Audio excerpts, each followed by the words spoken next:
2K Sports, in association with the PGA Tour, is proud to bring you the season-long race for the FedEx Cup. Today's coverage of the Rocket Mortgage Classic is about to begin. I'm Luke Elvey alongside Rich Beam in the booth, and it's a hello to Henny Koyak down on the course following our featured group. Hi Luke, I'm happy to be out here covering our featured group's play this week. We're in for a very entertaining time as there seems to be a rivalry starting between these two players. Well, it will be interesting to keep an eye on this one right throughout this event.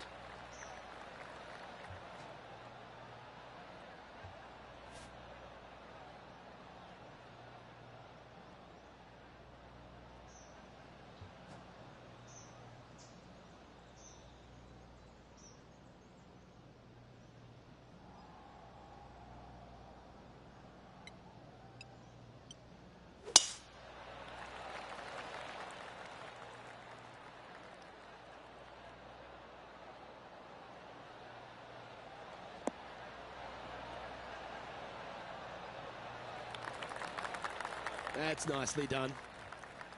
Second shot here on the first.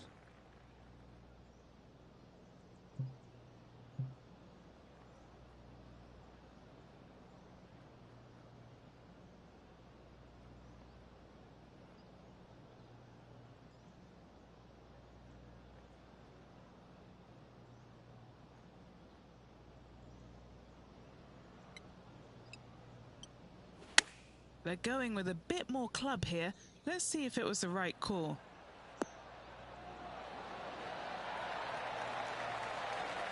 Well struck. All right, Henny. What's he got in front of him here with this putt? They've just got to focus on hitting the back of the cup, guys. This is up the hill, bit of extra juice needed.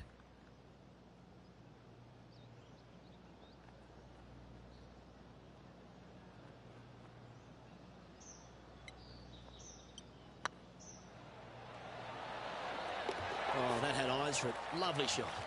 And that should calm whatever nerves this player has. Nice opening hole. Currently 1 under for the tournament. Length really isn't a feature, Rich, at the Detroit Golf Club. Here at the second, bombs away. Bombs away. This is probably one of the strongest par fours on this golf course. Basically just a straightaway hole. Just take driver out and get with it.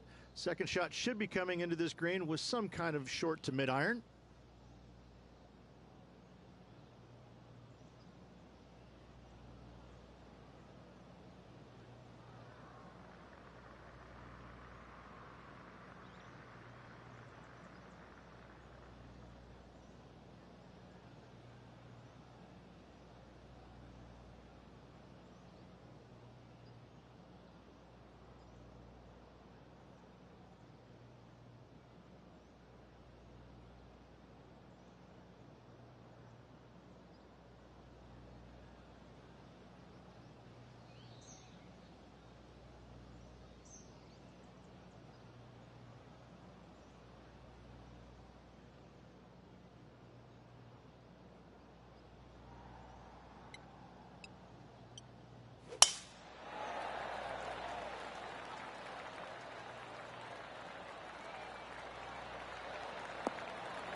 Not quite the shot he was wanting. Do you like the view from where you're standing, Henny? Yeah, he's looking at maybe a little over 130 to the pin.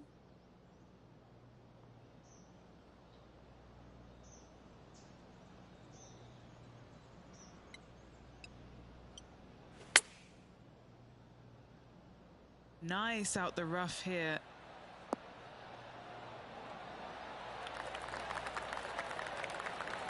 Oh, that's a great shot and sets up a wonderful birdie look here at the second. What's in front of them, Henny, with this putt?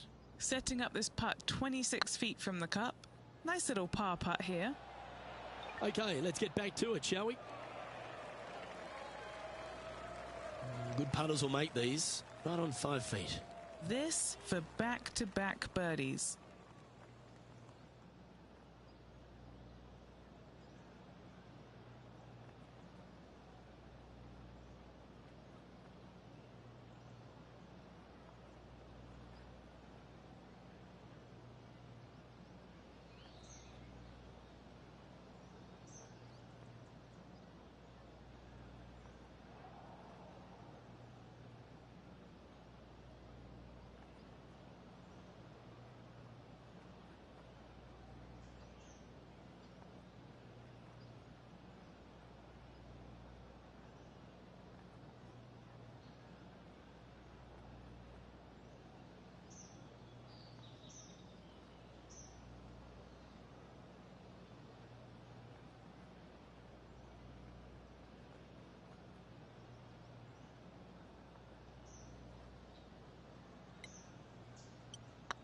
Looking good.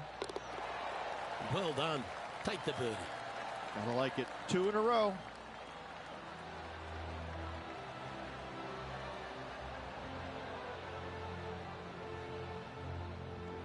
He's in a share of 3rd place. Rich, the 3rd hole, not too dissimilar to the 1st. It's not in length. 390 yards from the back of the tee. Again, need to hit something about 280 yards to get it past the fairway bunker down the left-hand side. Again, with a short iron in their hand, players are looking to make birdie.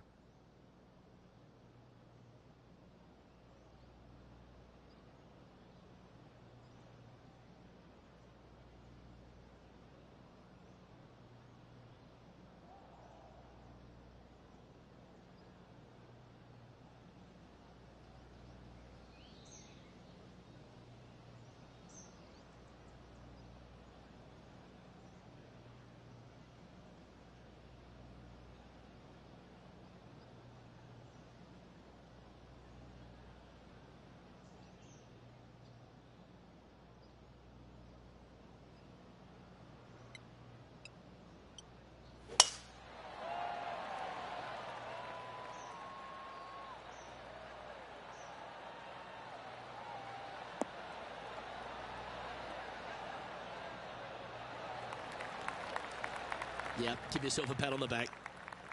Time for the 2nd shot into the 3rd.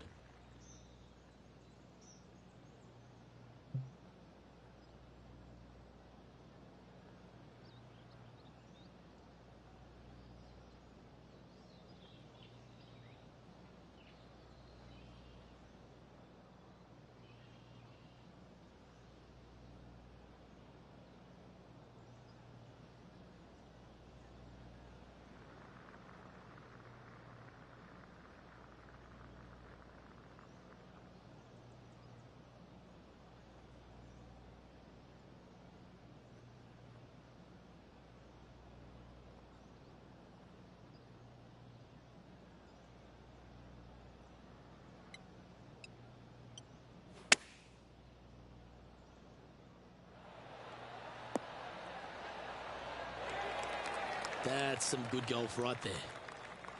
This putt just 5 feet away from the hole.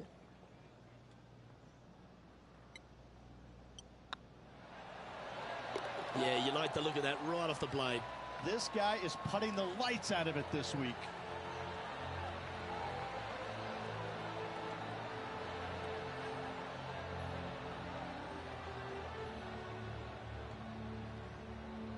Managing to maintain their position on the leaderboard after that effort.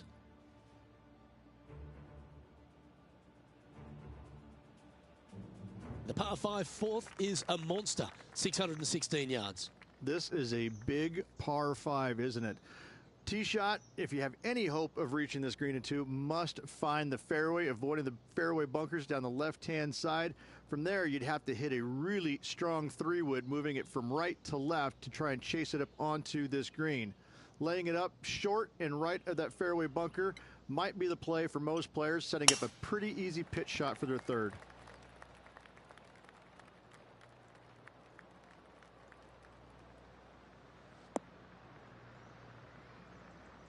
Not really what they were hoping for there.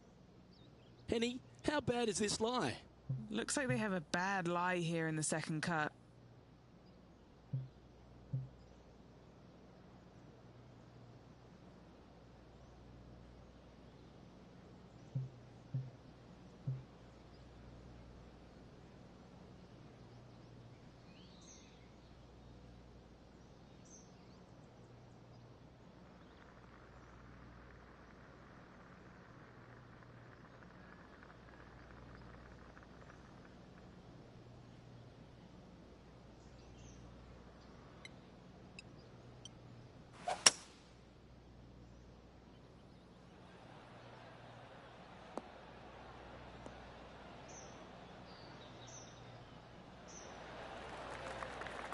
No harm, no foul there with that shot.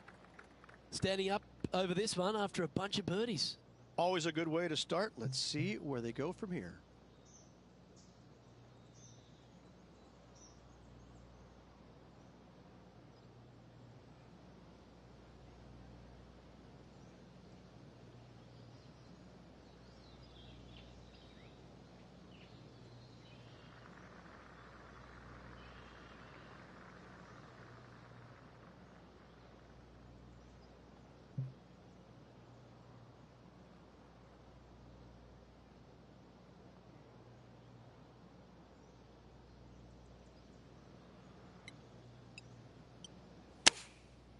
Looks to have opted for the 8-iron.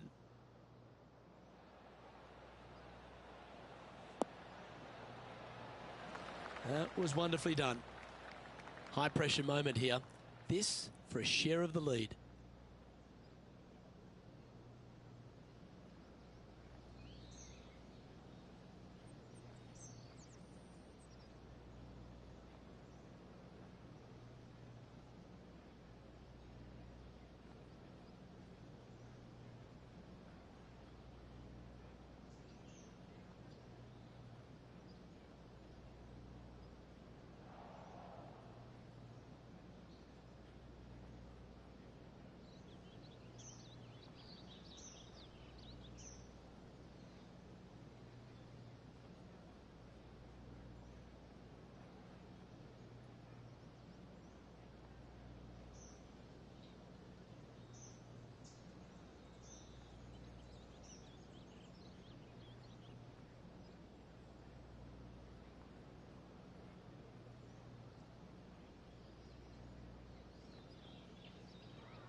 This is a good chance.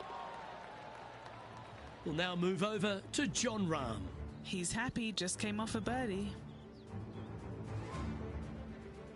They're a long way from the hole here. Work to be done. Looking for another birdie here. Go to your home ball. Go to your home. Let's take a look at the leaderboard.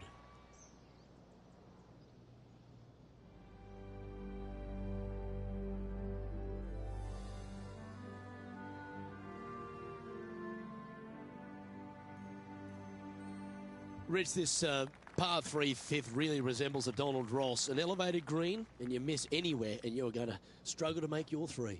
Absolutely. Reminds me a lot of something you'd see at Pinehurst, where there really isn't a flat spot anywhere around the edges of this green. So a quality iron shot is a must on this par 3.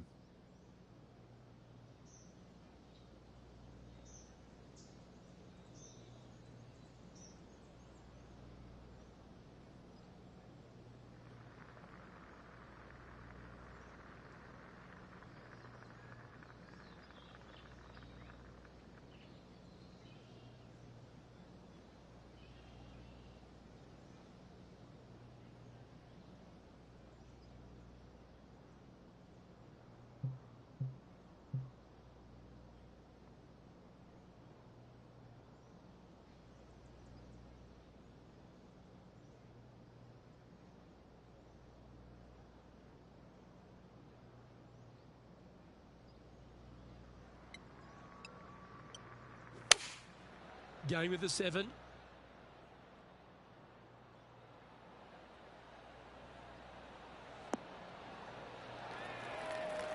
Good shot there, Beamer. A chance to move to 5 under par. What a great opportunity here for a look at a birdie.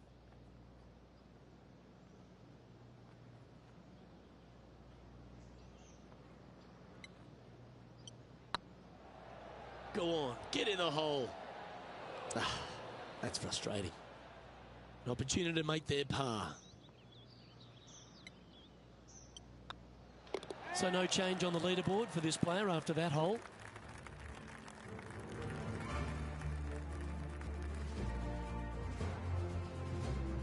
The par 4, 6th, Rich, plenty to navigate here. Only the longest players will be able to reach that fairway bunker down the left-hand side that sits about 300 yards off the tee. Most players want to hug the left-hand side as best they can as it opens up the green for the second shot. This is a wonderful par 4.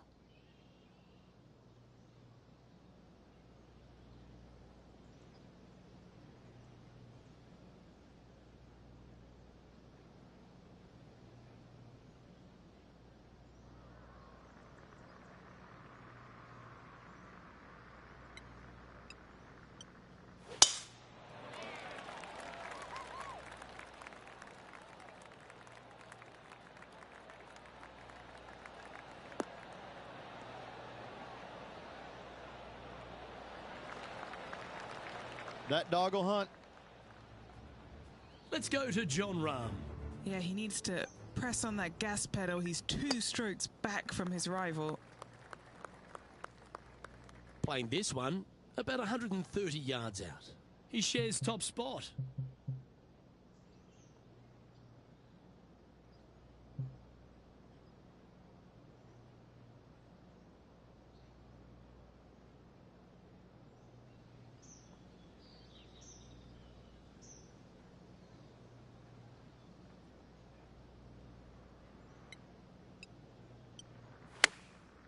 Going with the pitching wedge here.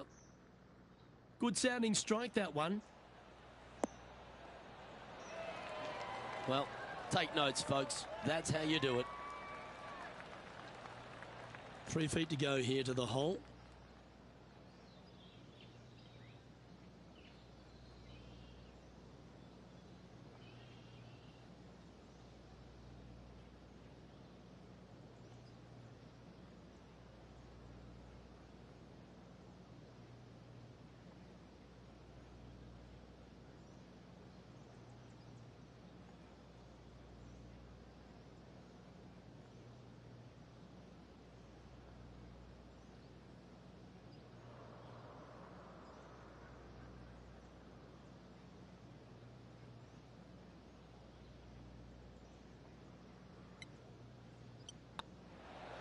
And racking up their 5th birdie of the day.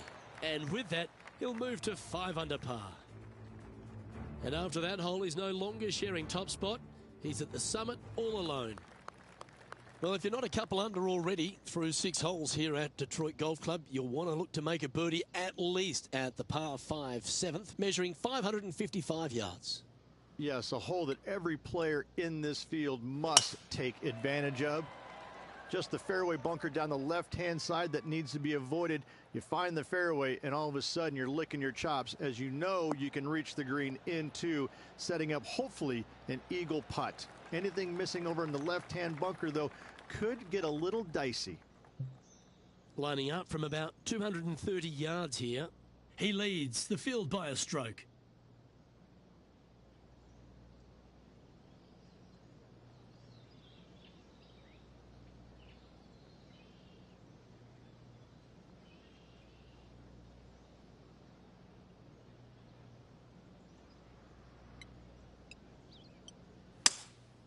Opting for the 3-wood.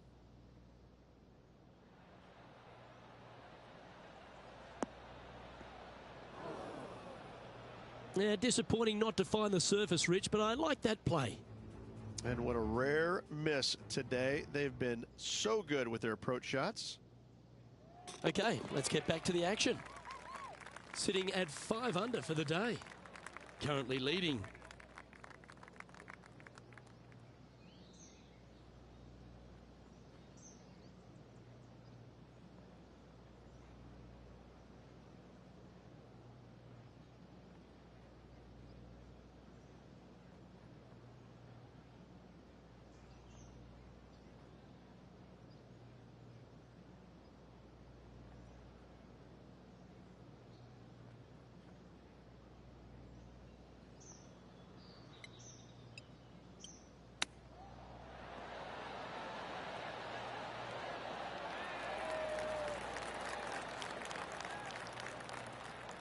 This putt is about 17 feet long.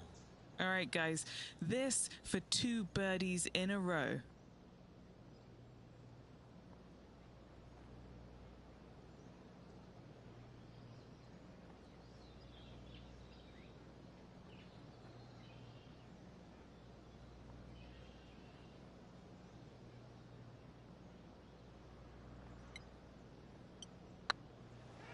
Get excited. This could go in.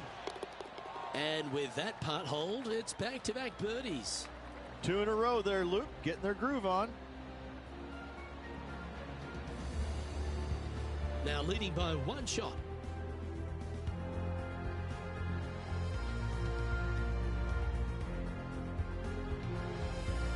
The 8th is a short par 4 measuring just 360 yards, Rich.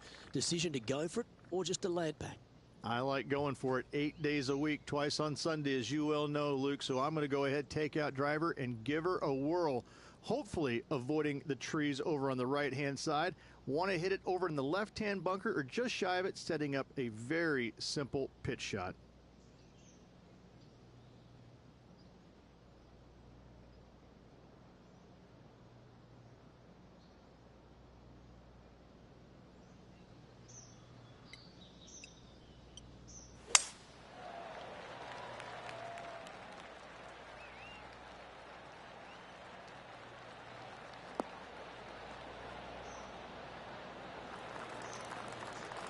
Oh, that was pure. Time for the second shot at the 8th.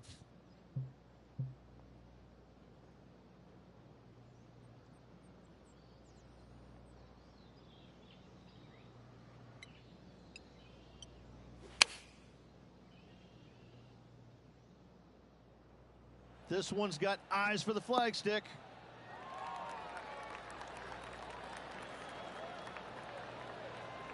Luke, unfortunately, that got a horrible kick, ended up in the rough.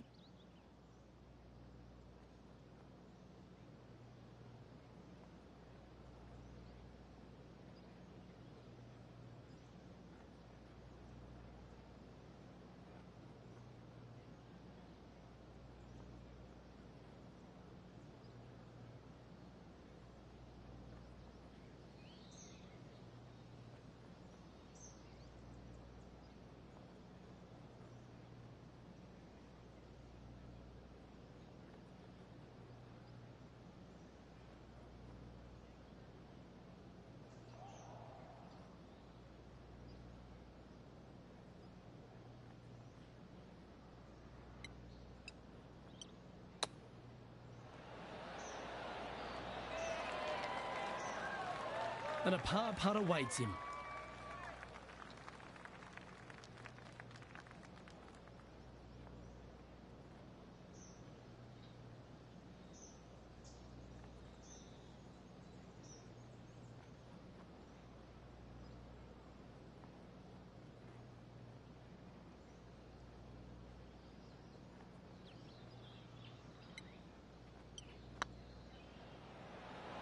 Okay, steady now.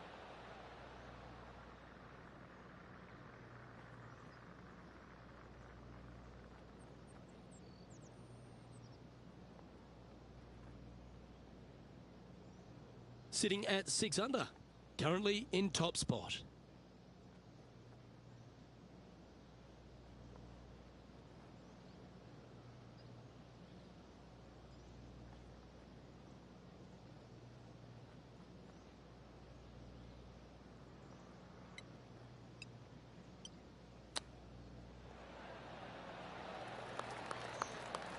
That's a wonderfully played chip shot there. Judging it beautifully. We don't want to drop any more shots. Let's make this for double.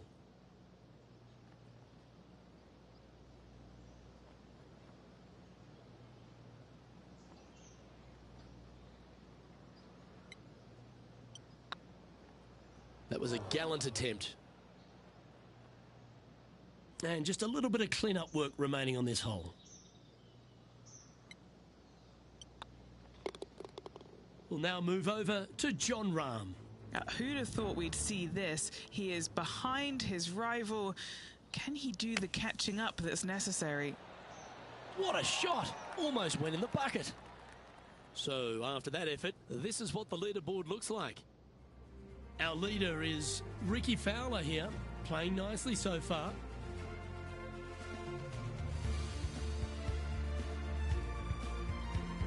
The opening 9 finishes with a par 3, Rich, around 200 yards. A strong hole indeed. Not much to this green, slightly downhill. Green is fairly flat until you get to the back left portion of it. There it starts running away from you awfully quickly. Anywhere in the right center of the green is a gorgeous tee shot.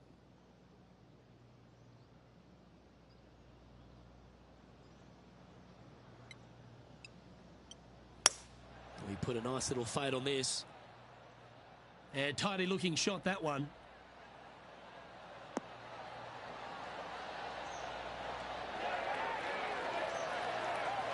Well, I'm pretty sure he's supposed to be nervous playing Jon Rahm, but it doesn't appear that way after this approach shot. And this putt to move into a tie for 3rd.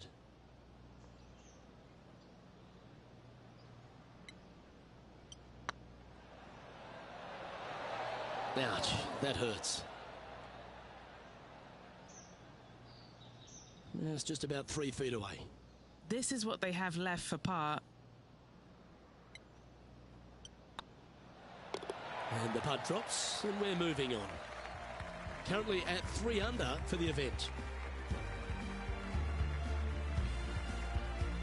The back 9 at Detroit Golf Club opens up with a mid-length par 4. Yes, a lot of players are going to take driver out and try and hit it up and over those trees and over the bunker down the left-hand side, setting up a very simple second shot into this par 4. It's a great opportunity to start off this back 9 with a birdie.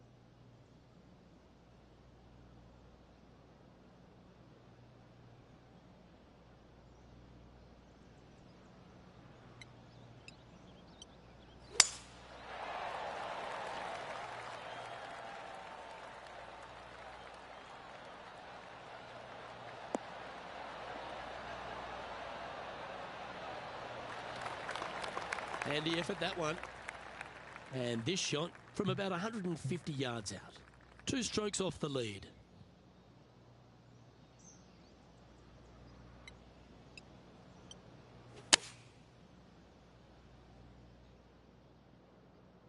Yeah, that one's looking good.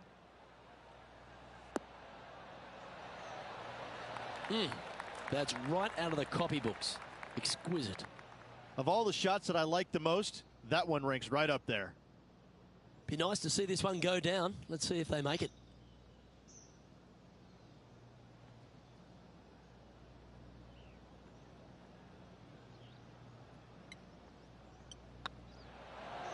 Ooh. This is a par putt.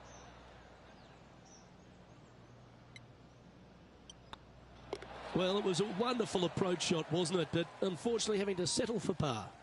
Couldn't convert after 2 good shots there. Disappointment as they're so close to the lead.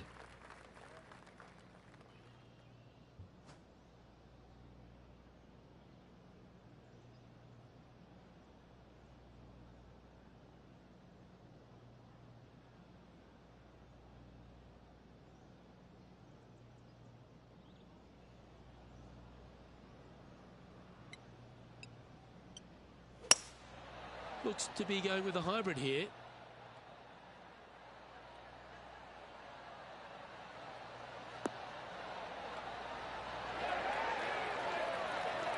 A wonderful shot. A chance for birdie here on the 11th. Let's go to Jon Rahm. He's currently trailing his rival. Let's see what happens here. Let's catch up with the current proceedings. What's in front of them, Henny? Can't be too aggressive here. Take your medicine and move on. This is down the hill.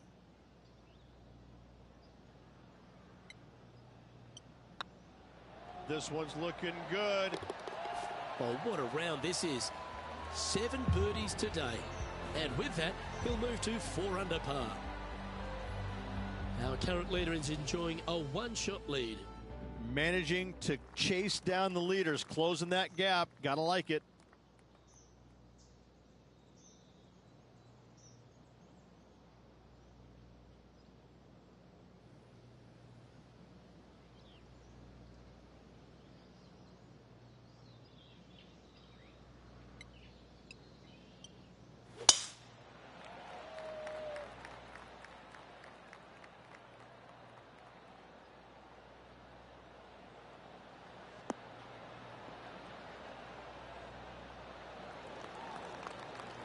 Oh, well played.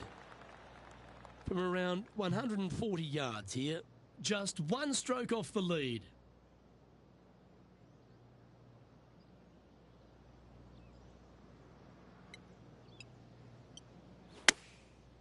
Looks like they're going with the pitching wedge. This one looks like it'll safely make the green. A wonderful shot and a birdie opportunity coming up at the 12th. Let's catch up with Jon Rahm.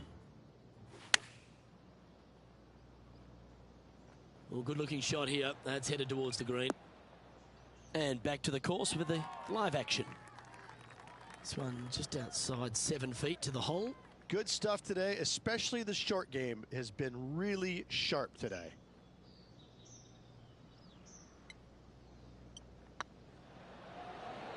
It was on a good line. A par putt on the table. That's a disappointing par in the end after such a terrific shot in. And that would have tied the lead for this player. Disappointing to say the least. Just one off the lead after that hole. The par 4 13th is a short one, measuring just 385 yards, Ridge. Are you expecting players to go after this? A few of them will, but I'm not too sure I like that play. Players basically want to lay it up down the left-hand side, but don't get clumsy and knock it in those fairway bunkers. Anything out to the left-hand side is going to set up a very short wedge shot for their second. All the players will be thinking about making birdie on this par 4.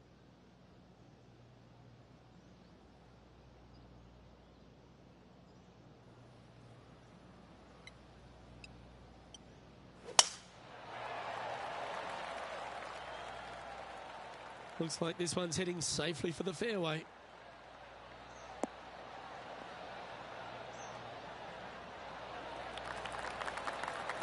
Second shot here on the 13th hole.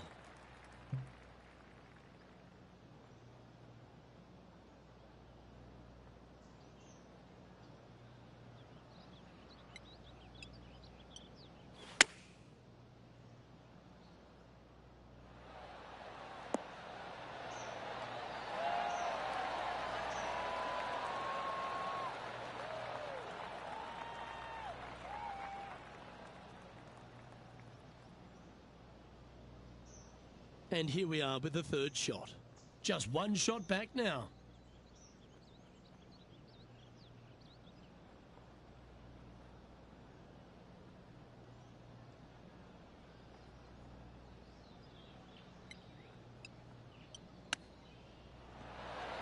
Oh, he liked the look of that the whole way. That is absolutely brilliant. That'll help make a big move. Oh, that was a touch of class. Wouldn't mind seeing that again. This one was a great chip in. I could watch this all day. Currently 5 under for the round. Just 5 holes remain in the round here, and there's some birdie opportunities starting with the par 5 14th. Yes, at 560 yards, you just want to make sure you avoid that bunker down the right-hand side. From there, most players will be able to go for this green in 2 that is surrounded by water on the front and 2 deep bunkers over there on the right-hand side. It's a wonderful opportunity to get some confidence over the last 4 holes by knocking it on in 2.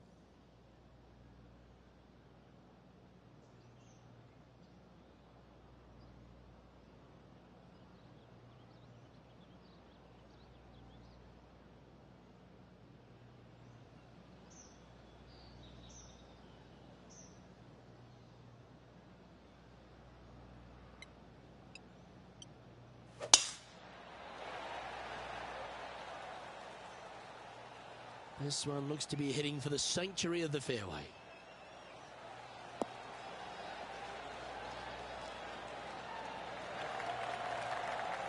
Playing this shot from about 230 yards out. He's currently tied for the lead.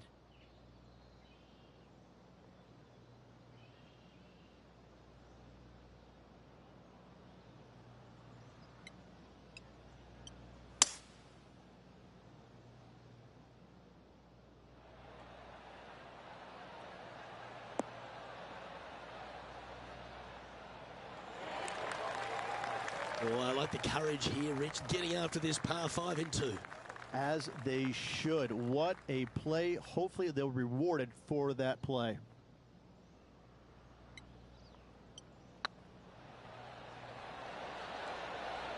Oh, so close.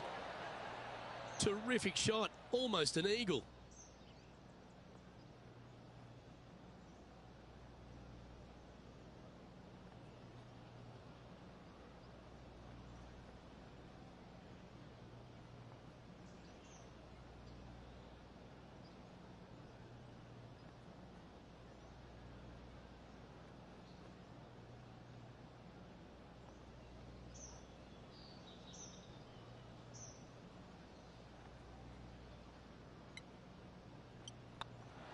That will work. On a roll here with back-to-back birdies. And that will take him to 6 under. A chance to move into the top 10 on the leaderboard here. Oh, just missed. Oh, that's too bad. Let's take a look at the leaderboard as it stands. The leader now has a 1-stroke advantage. Rich, the 15th, a great little short par 3. Really only a wedge off the tee, but gee, you need to be deadly accurate. That you do. Just 150 yards from the back tee. And again, a signature design by Donald Ross where everything on the edge of the green funnels away from it and down into a couple of bunkers, left and right, one short and nothing in the back. Still, with just a wedge in your hand, players must be thinking birdie.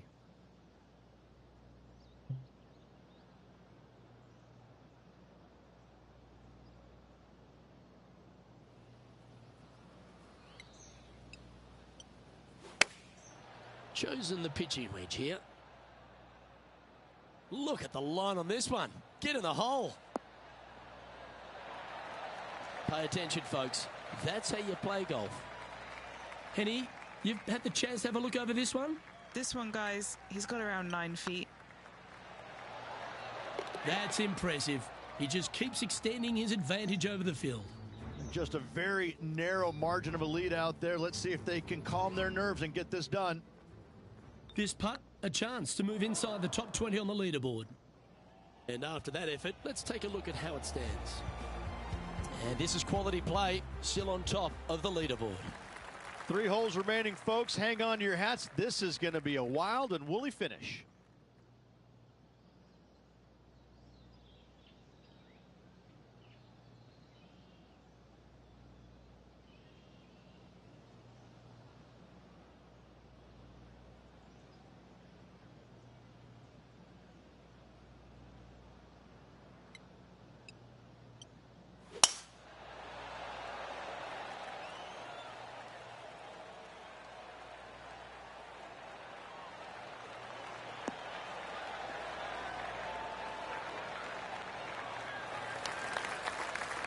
Sitting at -7. Outright first here.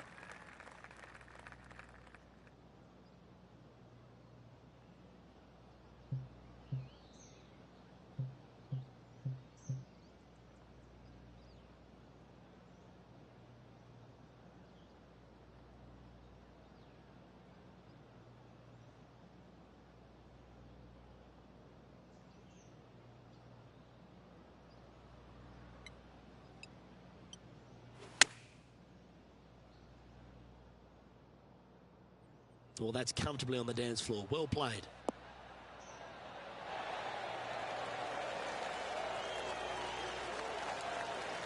That's a great shot here at 16. It sets up a chance for birdie.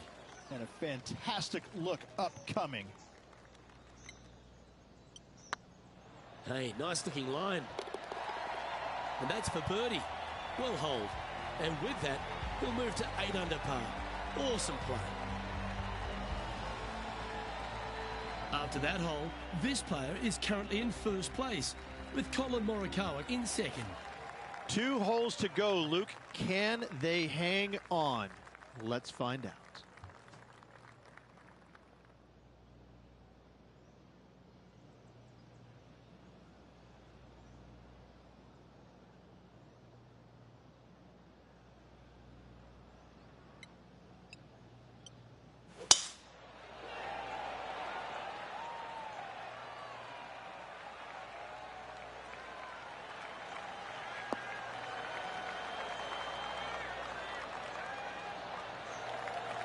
Oh, he's been putting on a clinic all day. Another beauty by our leader. Woo-wee. They show movies on flights shorter than that.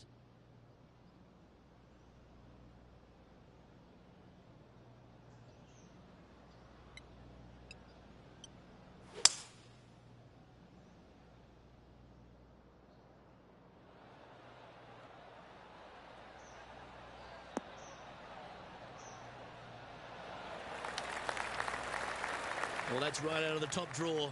A great shot from our leader. 2 big hits there, knocking it on this par 5 and 2.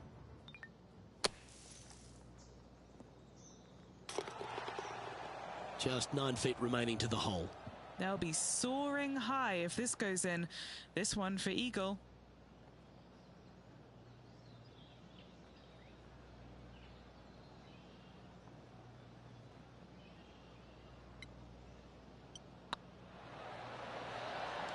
Oh, gee, that line was looking good, wasn't it? A chance for a birdie if this goes down. Oh, he's on fire today, building upon his lead, hole after hole. Currently 3 strokes up after that hole. The finishing hole, Rich, an old world classic. It is definitely that. Players are going to want to aim out to the right-hand side, away from the bunker and the water that is down the left-hand side. And from there, they're going to go in with a short to middle iron for their second to a green that tilts pretty significantly from back to front. This truly is a wonderful finishing hole.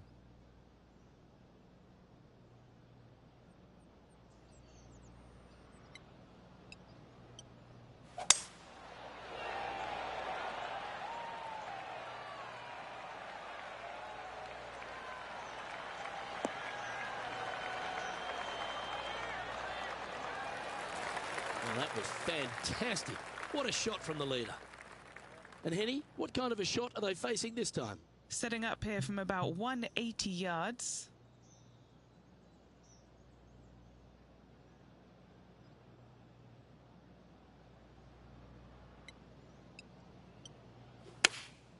Looks to be going with the 6 iron.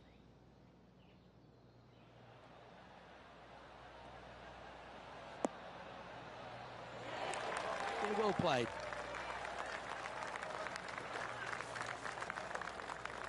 All right, let's keep the focus here. This is to win the event.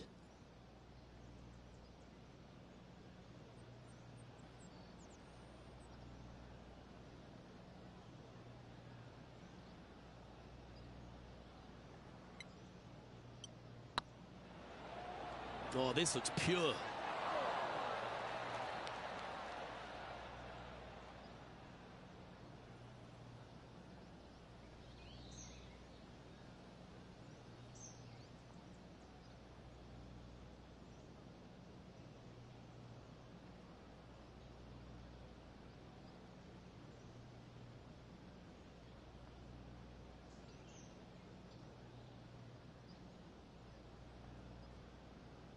Yeah, that's never nice. Putting it off the surface, that hurts.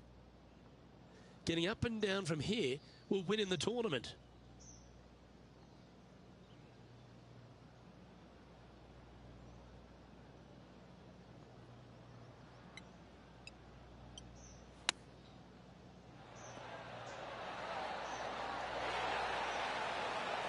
Now this putt to win the Rocket Mortgage Classic.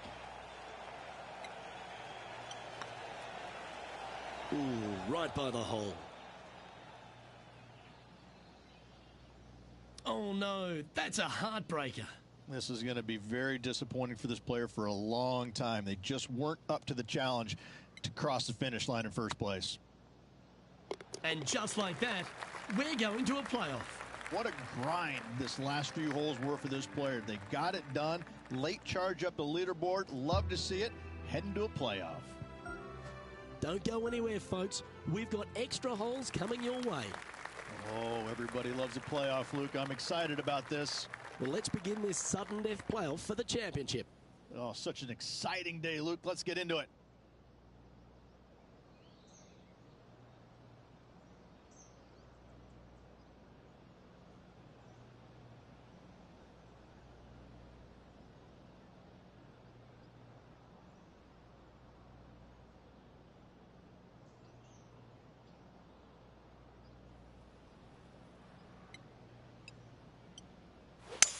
Always loved the high draw. What an impressive shape.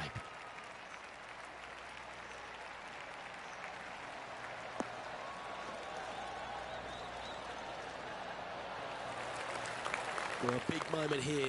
Really got to be aggressive if they want to have a chance in this one. With their opponent in there close, Luke, absolutely take dead aim.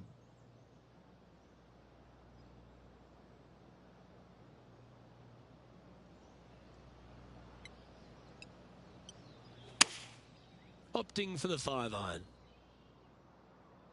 Well, they'd love a little bounce to the right here.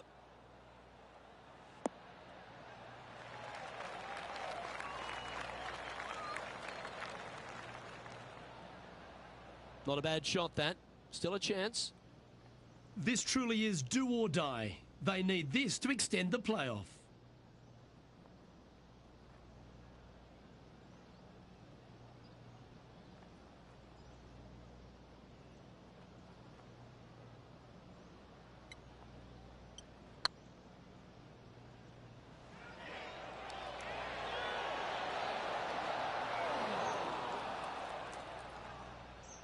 Yeah, that looked to be a bit of a misread.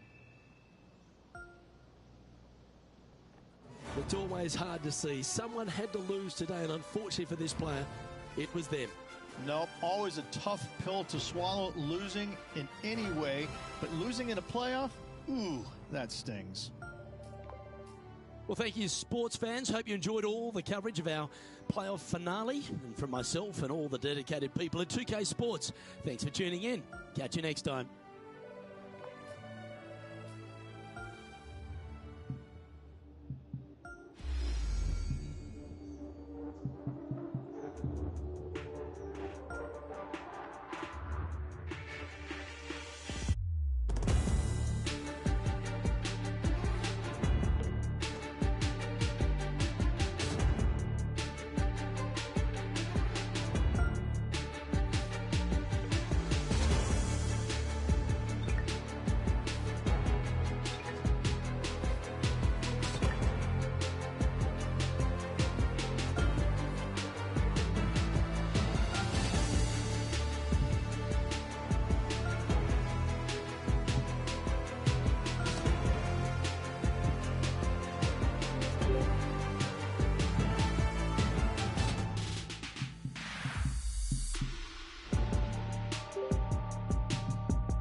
2K Sports and the PGA Tour, proud to bring you the season-long race for the FedEx Cup.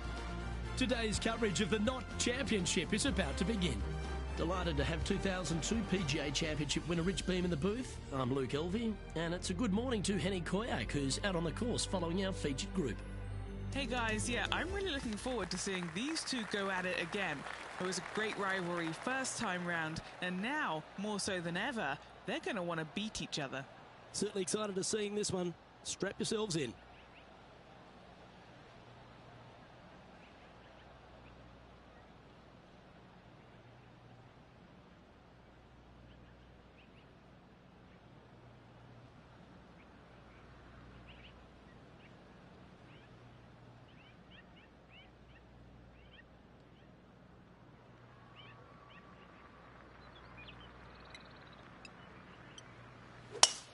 Wow. We let the big dog eat on that one. Woof.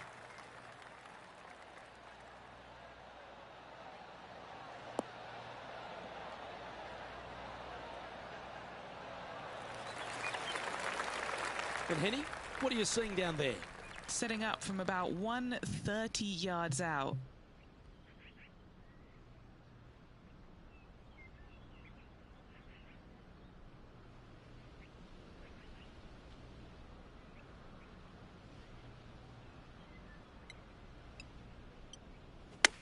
All right, we're going with an extra club here. Oh. And just a supremely accurate shot from way out. Right at it. Good chance this one. Right on 6 feet. He's staring down a birdie putt here. Oh, well played. Making birdie in the first always puts you in a good frame of mood. It'll be fun to watch the round progress. He's currently tied for 7th. And this is a lovely time of the broadcast to head down to our man on the ground, John McCarthy, who's been striding the fairways all week. What are we in for at Huckleberry Country Club?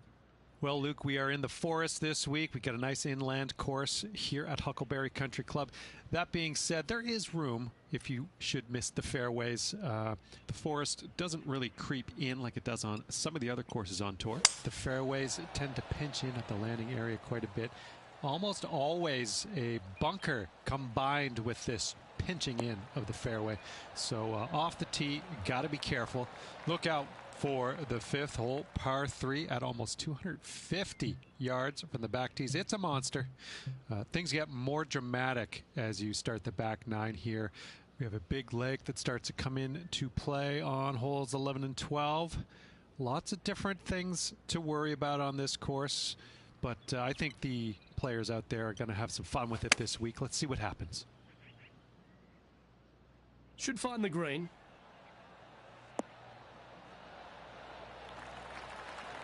That was a beauty. That would be back-to-back birdies for this player.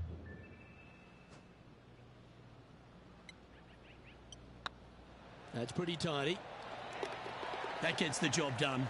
Gotta like it. 2 in a row. He's feeling it. At -2, going along nicely today. Moving up the leaderboard. I like it. And after a birdie at the last, they take the honour on the hole.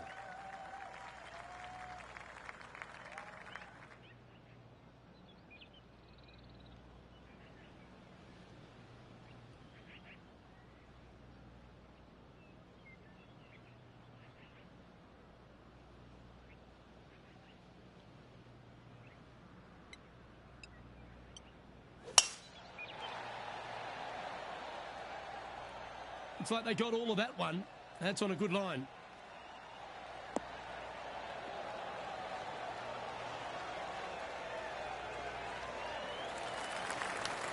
And what's in front of them there, Henny? Well, I wouldn't mind hitting the shot, but I wouldn't fancy the walk up here. This is quite uphill.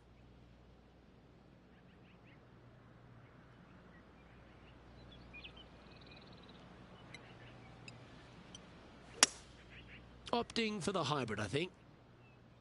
Has got this thing dialed in here. Looking good.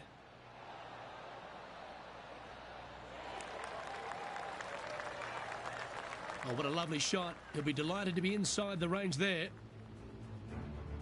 Now heading over to Tiger Woods. He's 2 strokes behind his rival this week. Let's get back to it, shall we? What are we looking at for this putt, Henny? Has to putt this one downhill.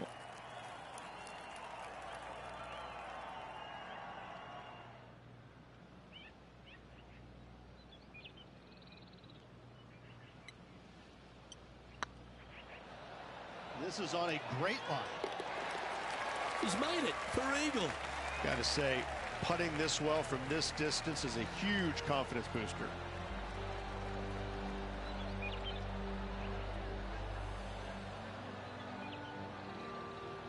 He finds himself in a share of the lead.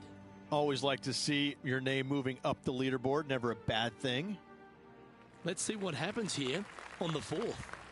Coming off an eagle at the last, momentum on their side for this player.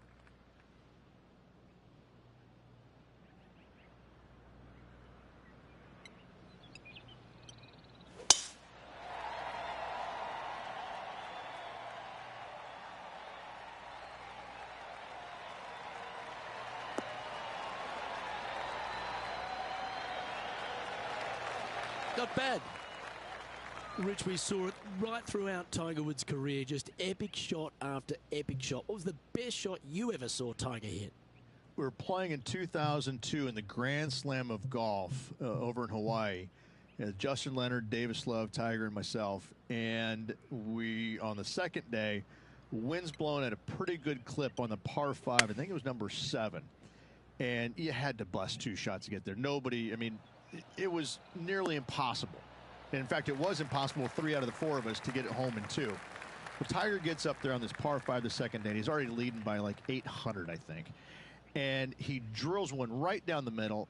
I lay up with a 3-wood. That's how hard it's blowing. I lay up with a 3-wood to about 70, 80 yards.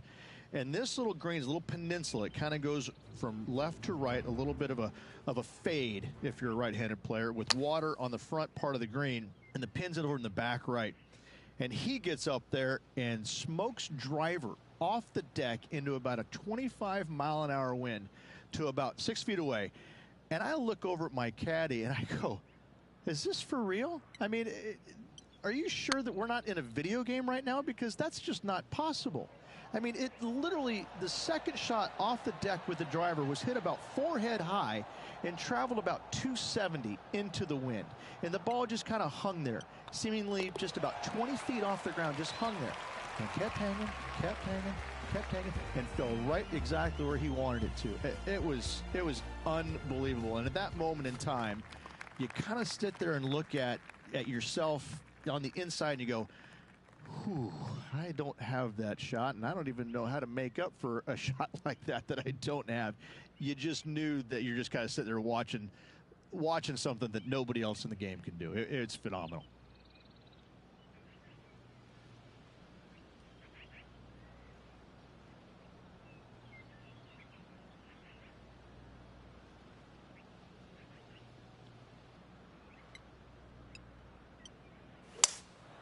Seems to have chosen the 3-wood. They get a little ground draw here.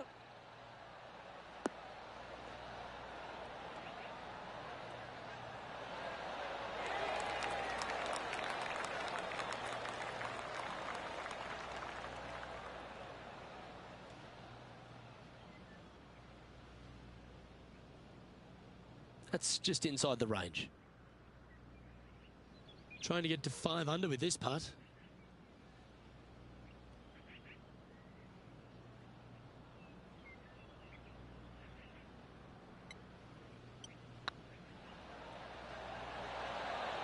Just didn't drop.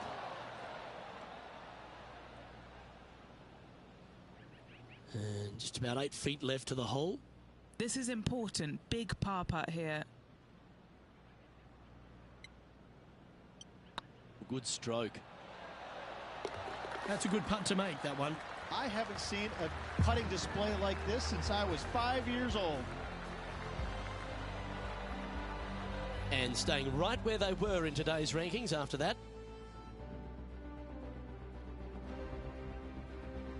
Here we are at the 6th hole.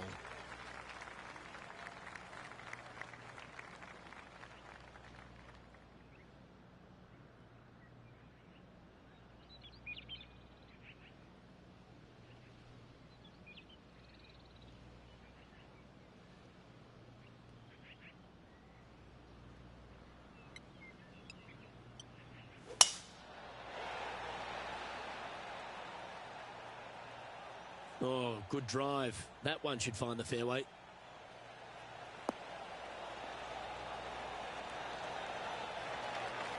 What kind of shot are they facing here, Henny? This is looking around 115 yards out. Over 300 yards from the tee as well.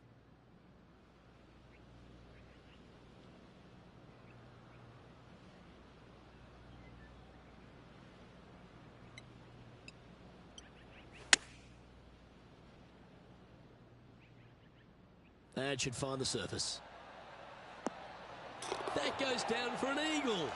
That looked good the entire way, Luke. That shot was dialed in. Well, that's certainly worth another look. Yeah, they were looking at an up and down, but just down.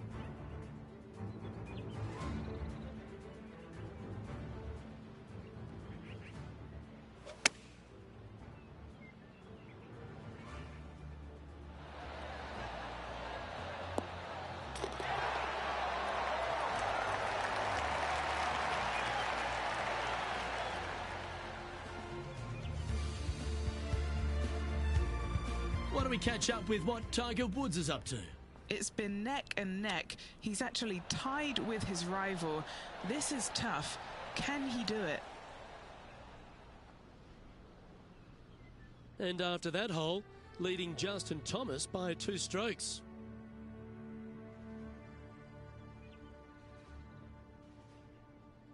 Here at the Huckleberry Country Club, the 7th hole is a good par 4, measuring just under 450 yards. Luke, with water down the right-hand side, most players are going to be taking a driver out and bailing down the left-hand side. Maybe something less to avoid that fairway bunker down there. Still a fairly generous fairway. From there, second shot plays downhill, about a half a club. Generous size green, bunkers kind of dotting all sides of it, but not overly difficult. I think you're going to see a fair amount of birdies here.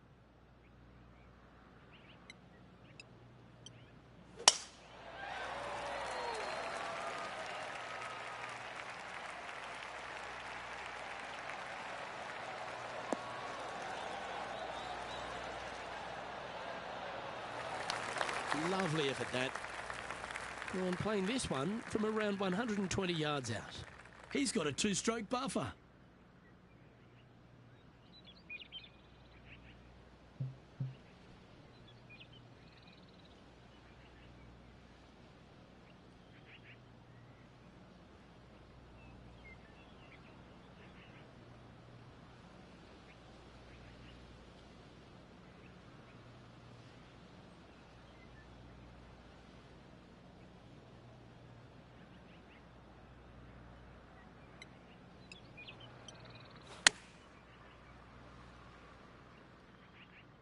Oh, I like that strike. This one's heading well towards the green.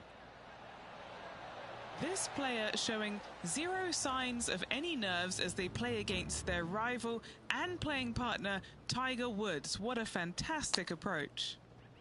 And back to the play, shall we? Lining up the birdie putt here. Oh, what a stroke. And after that hole, leading Justin Thomas by 3 strokes. Ooh, I always love these holes. Here we have a par 3.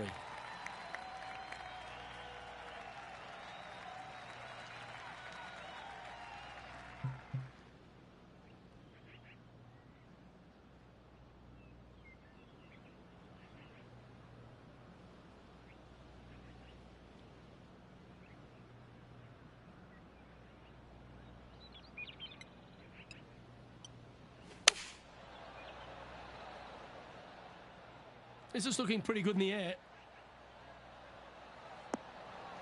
Unbelievable. I gotta say, Luke, hole-in-ones are rare, but getting to watch one on TV, yes! Well, I think that warrants another look. Let's see that again. I mean, what can you say about a shot like this? This was absolute perfection.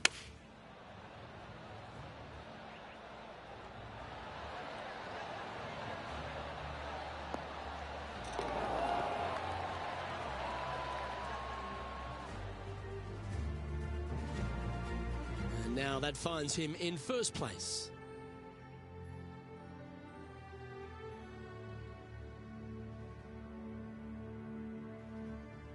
time now to begin the 9th hole, Rich. Luke, coming off that ace, this player is just absolutely on top of the world right now, and they have really got to focus in and settle their nerves before this next shot.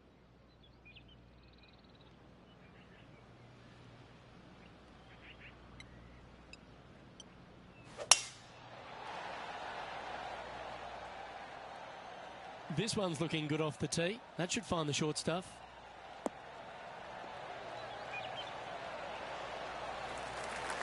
Taking aim from about 220 yards out.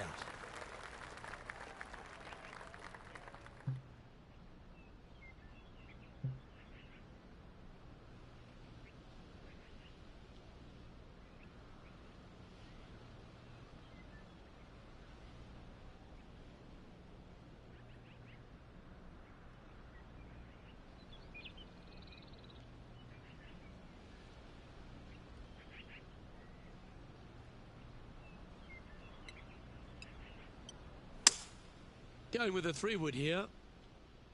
This should play.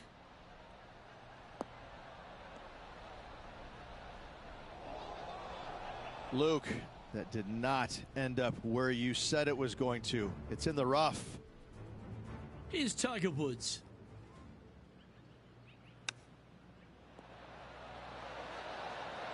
Wow, from a dodgy lie, Rich. How special was that?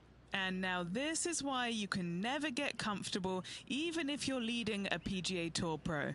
This is what they do. They mean business.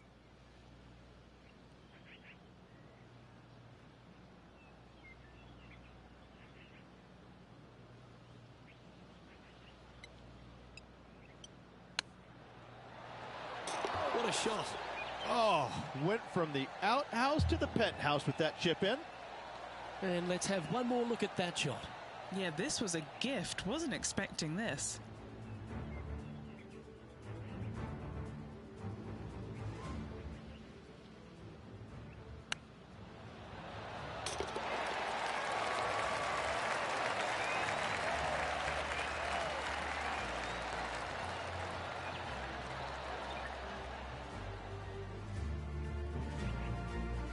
And Rich, we're heading into the back 9 now, but I'm still thinking about that ace on the front. What a beauty that was. Unreal. I gotta say, to watch that ball go into the hole was awesome. This player is still flying high.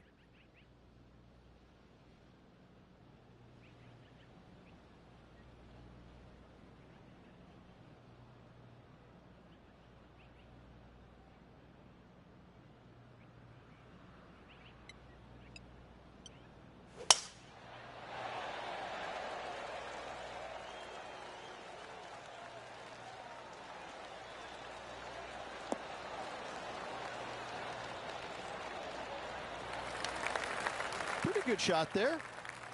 There was a big impact for a lot of players playing alongside Tiger Woods. They almost got sort of, spooked by the occasion.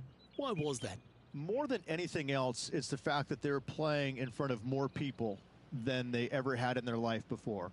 And this rings true for, I think, every single player out there, whether it was Ernie Els, Vijay Singh, anybody from that era.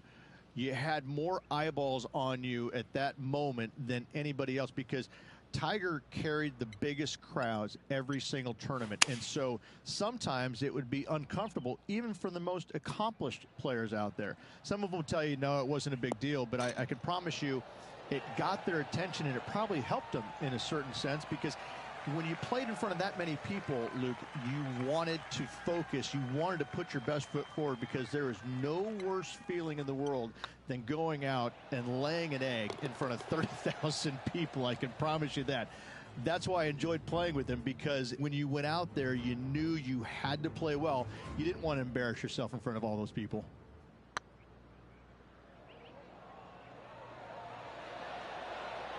That was a gallant attempt. And after that effort, this is how the leaderboard looks. Our current leader is enjoying an 8-stroke advantage.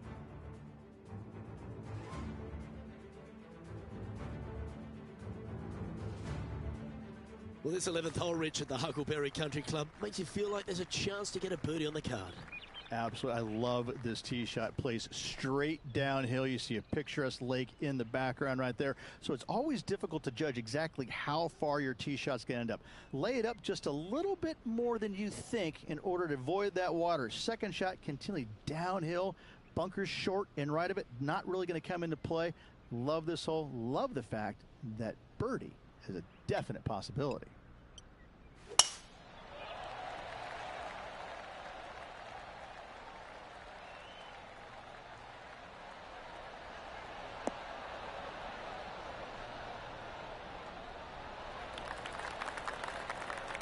Wonderfully played.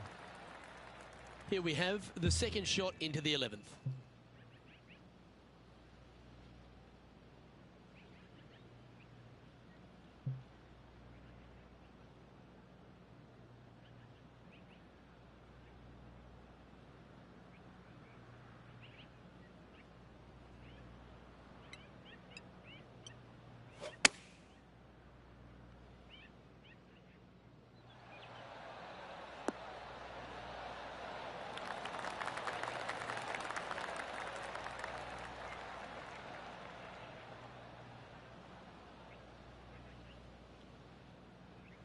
And he's not hit the mark on that approach.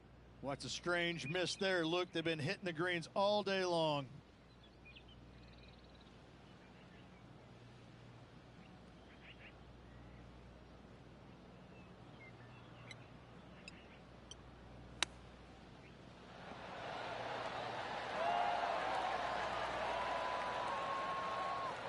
Just 4 feet remaining between him and the hole.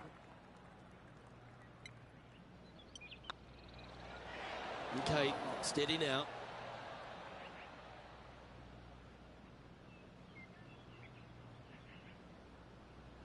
What are we looking at for this putt, Henny? The perfect leave. Uphill, can be firm.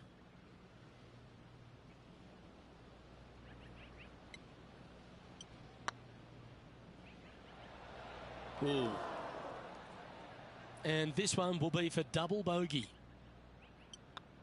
And there may be some cracks starting to appear in this player's foundation. They've just dropped a double bogey. And maintaining top spot on the leaderboard after that. Let's head to the 12th hole, shall we? Coming off a double bogey. Interesting to see how they tackle this one.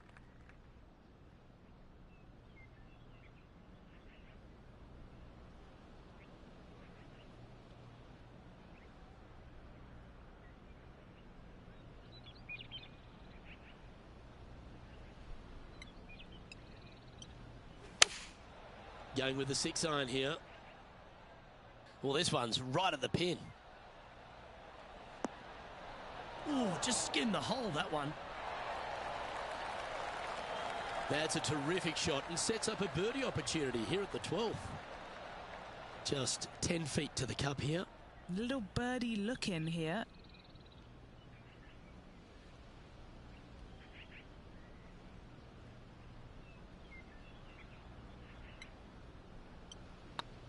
This one's tracking. Nice one. 4th birdie of the day.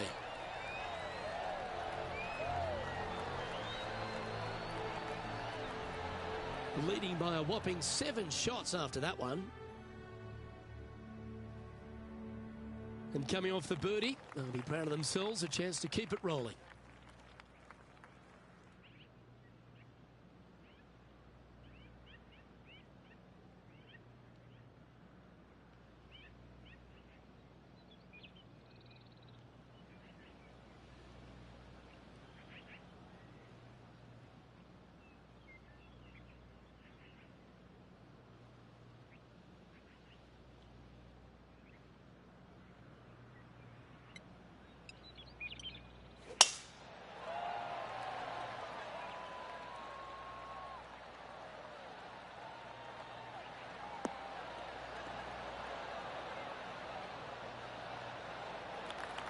That's tiny.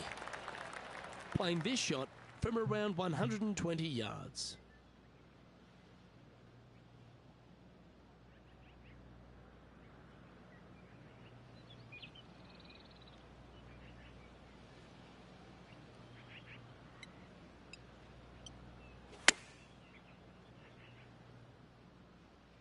Yeah, good safe shot this one.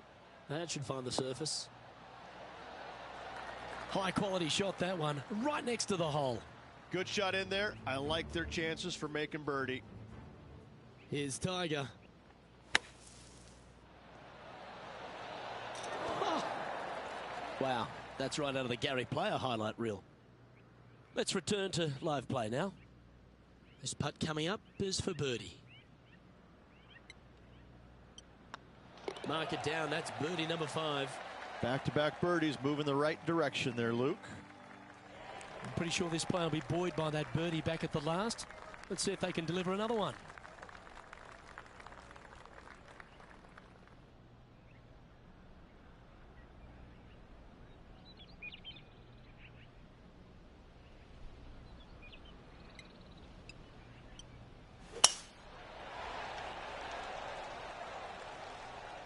This looks to be heading for the cut stuff.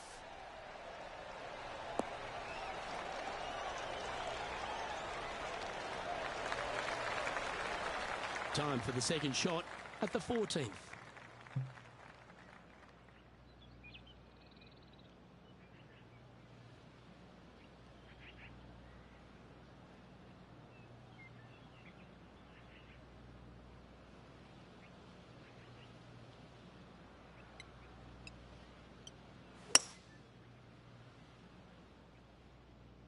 That's a pretty handy shot.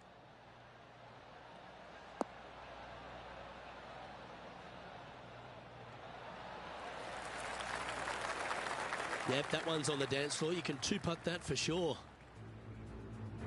Why don't we catch up with our man in the hot seat, Tiger Woods? Who'd have thought we'd see this? He is behind his rival. Can he do the catching up that's necessary? And this putt to move to 15 under par.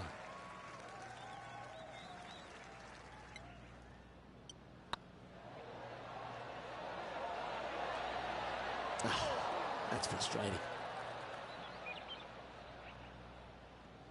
This putt of about 7 feet to the hole.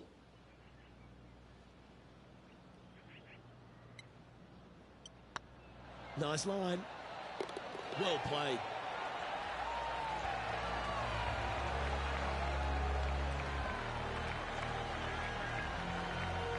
Our current leader now enjoying a 9-stroke lead.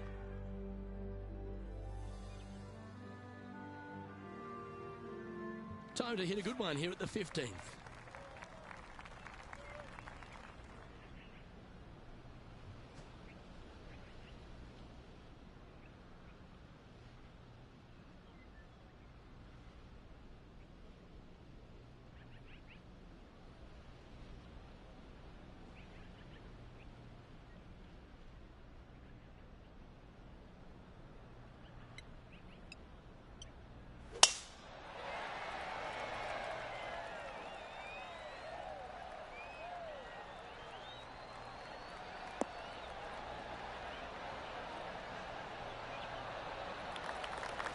Time for the second shot at the 15th.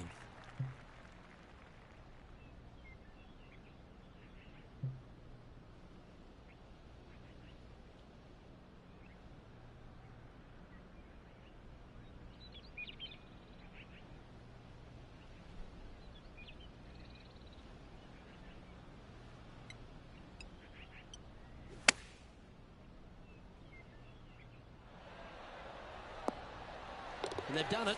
Hold another one from way out. What a shot. Gotta love this. This player is in fuego. Well, that's certainly worth another look. Let's have a walk down memory lane. Perfect distance, perfectly judged, and look at that. Straight in the hole.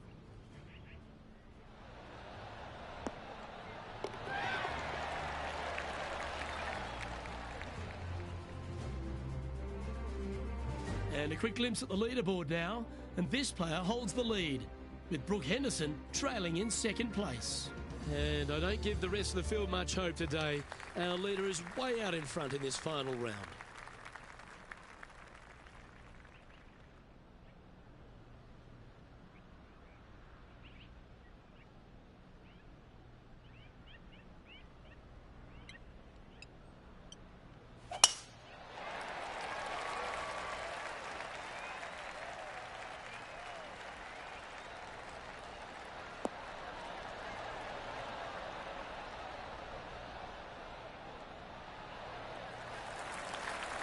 Well, you can see why he's leading. That was a shot of high caliber. Tell you, where he drove this, that's where some players are dreaming of pitching out to.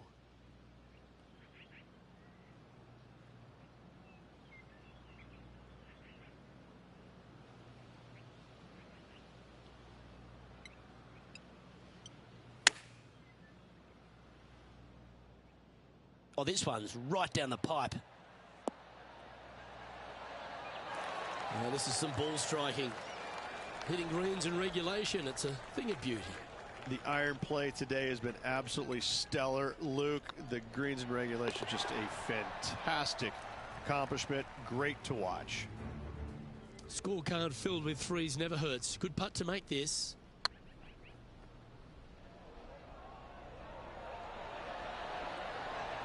That's outstanding. What a putt. He's just asked his caddy to go get that and march to the next tee. Birdies aren't the order of the day here at the Huckleberry Country Club. It's a good par 3, measuring 207 from the back tees. Just hitting the greens, a good start, Rich. It really is. I love how this green is designed, though, on this long par 3. Everything works back towards the center. It's all about distance control with this tee shot, Luke. If you hit it the right distance, I promise you, you're going to have a really good opportunity to make a deuce.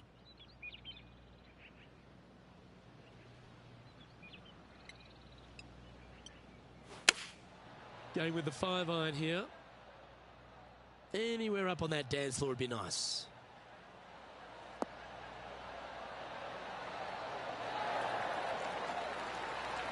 Outstanding shot.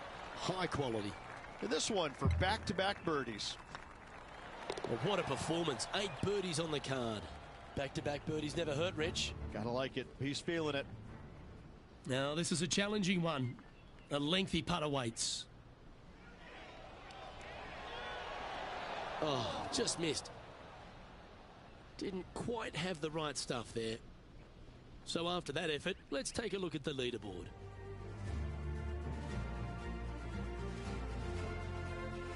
And a chance to ice the tournament here. Holding the lead, playing the last.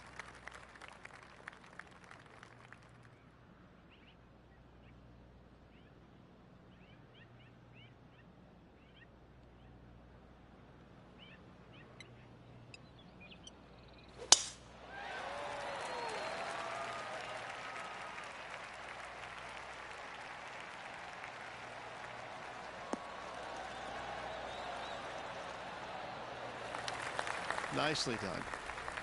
This shot coming from around 220 yards.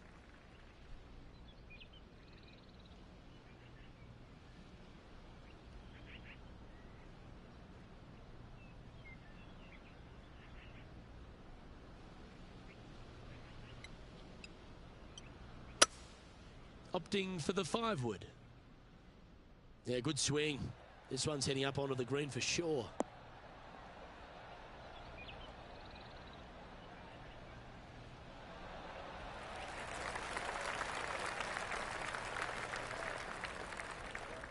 Oh, what a wonderful play. Leading with intent. It's amazing to see how good this player is in full flow.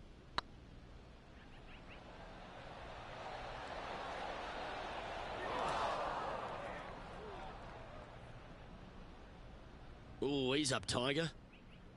Not the end of the world. There's another chance here to close out the victory.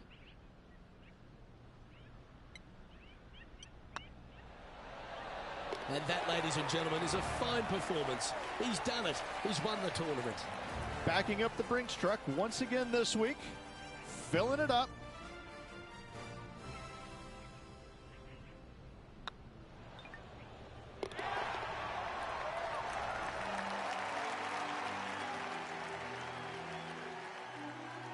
Sometimes you've just got to stand and applaud. That was a performance for the ages. It's just one of these wins where you just want to sit back and just soak it all in and enjoy it. I'm Luke Elvey, alongside Rich Beam, and on behalf of all the hard-working folks at HB Studios, it's goodbye for now.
2K Sports, in association with the PGA Tour, is proud to bring you the first stop of the FedEx Cup playoffs.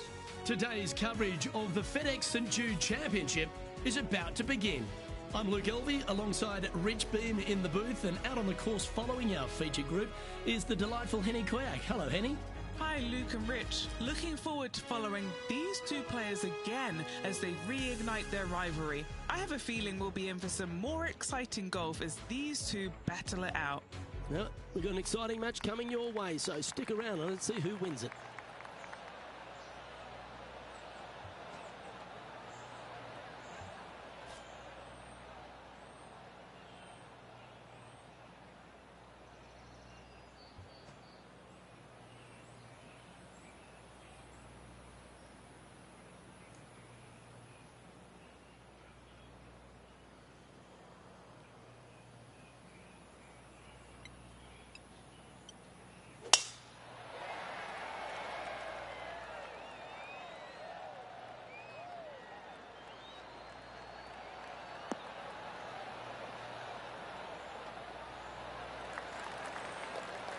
Quality shot, that one.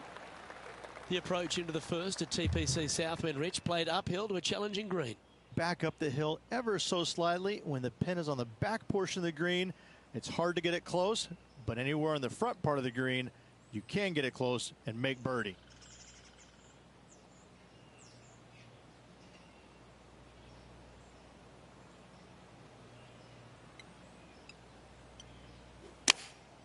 Going with the 9-iron, I think. They've decided to club up.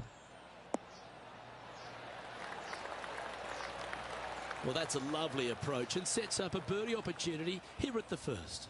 Full of confidence as well with their putter. Gotta like their chances. Looking good so far. Well, Rich, that's got to feel good, opening the first with an underpass score. Can't birdie them all unless you birdie the first, Luke. Good start. He currently shares 4th position. The second at TPC Southwind presents the first real birdie chance, just a short par 4 playing 401 yards.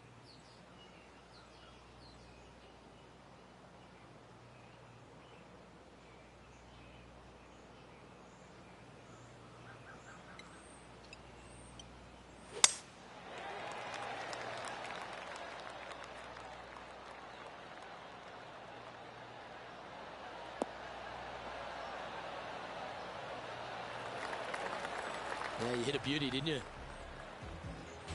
Now let's change gears and head over to Bubba Watson. He's 1 stroke behind his rival in this event.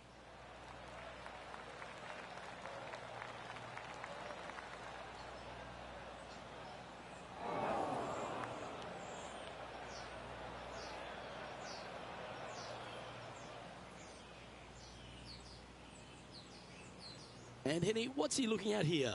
I can see the 125-yard marker just nearby.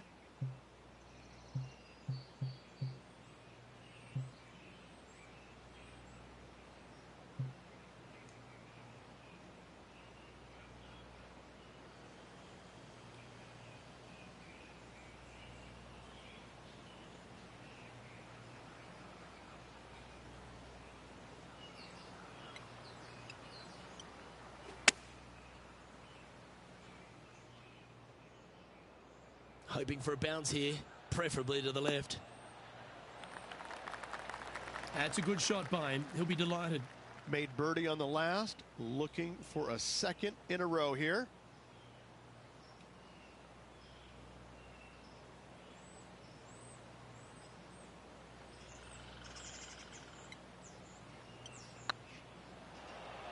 That is hunting for the hole. Oh, so close.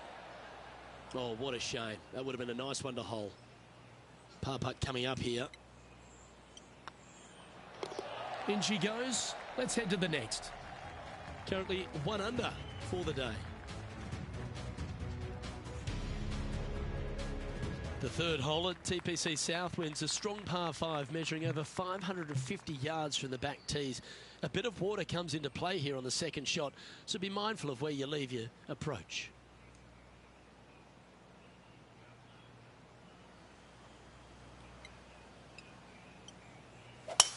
Oh my, that was launched.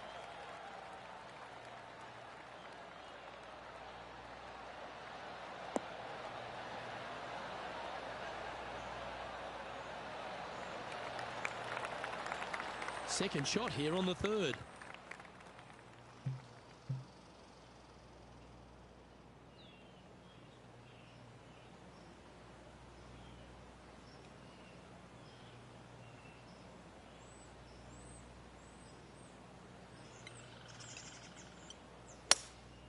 Going with the hybrid. This looks to be heading to the green.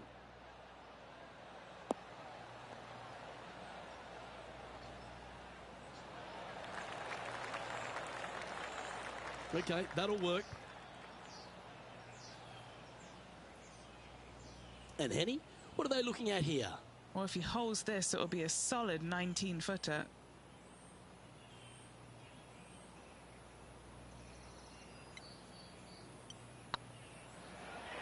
Starting to look really good. The old-fashioned hammer hands. That'll ruin any putter's stats. Fair effort, that. Good birdie.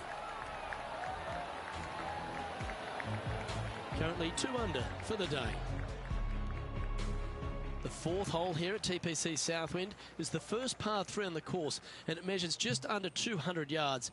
Just avoid the penalty area to the left.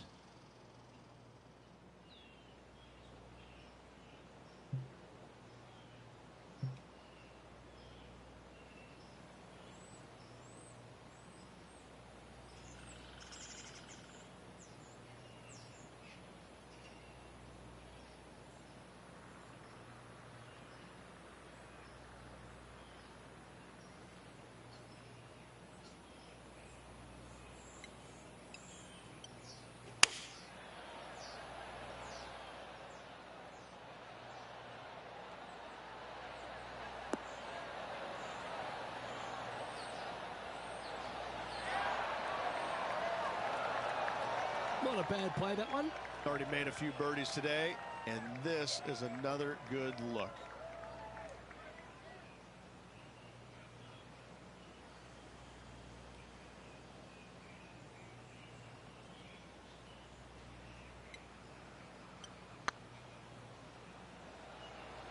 Is tracking. Oh, that's a sensational putt to make. And what about the glimpse they just gave their rival? Come and catch me now. Oh, I'd like to have one more look at that shot. They got their putting boots on here. Look at how this ball rolls end to end. Thing of beauty.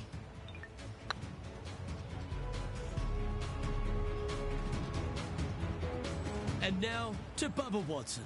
Yeah, he needs to press on that gas pedal. He's 2 strokes back from his rival.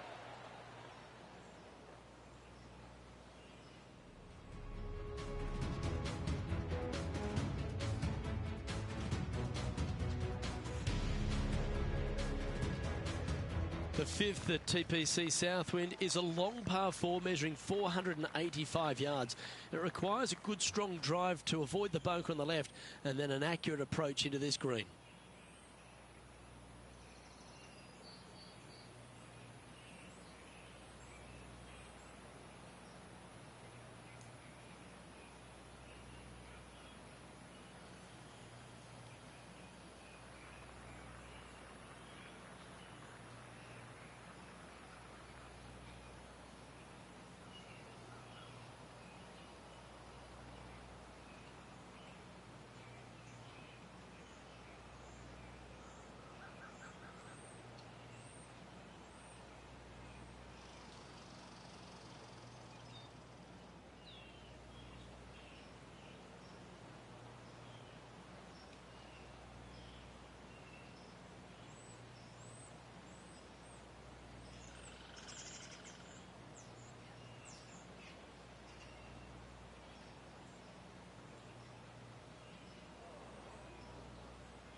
And Henny, what's he looking at here?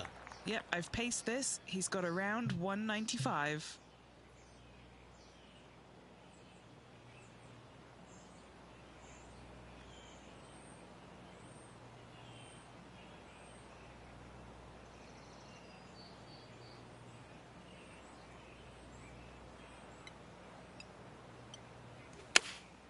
Looks to be going with the 5-iron.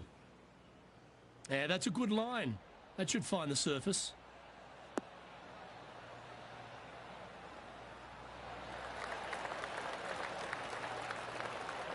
He's found the surface. Good chance here. Good chance to take it even deeper here. This putt's for 4 under. This is their look at birdie.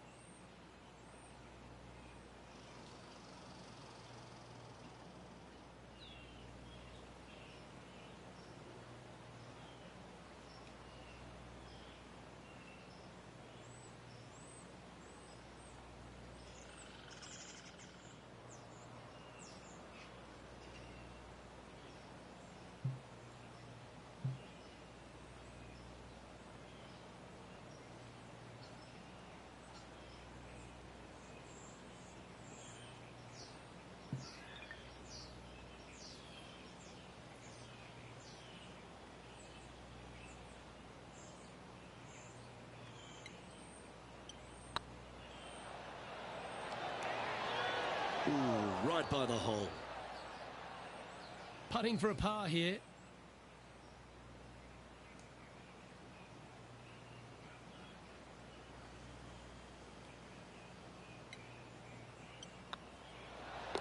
In she goes. Let's head to the next.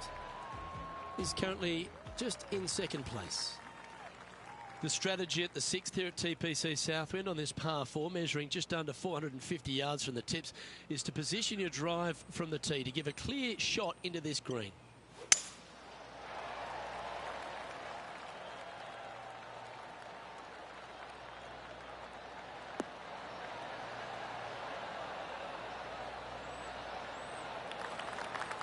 A few shots under par at the moment.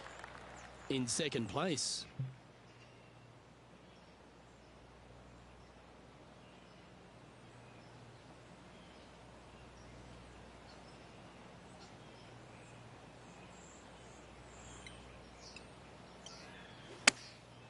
Going with the pitching wedge here.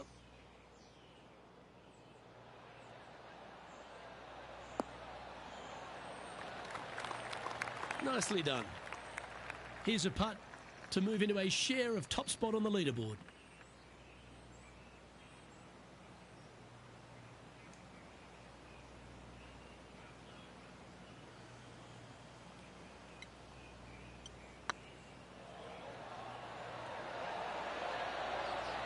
Just didn't drop. And this one is for his par. Now let's change gears and head over to Bubba Watson. He's just coming off a drop shot on that last hole. Well, that's going to have some impact on the scoreboard. Let's take a look. Our current leader is enjoying a one-shot lead.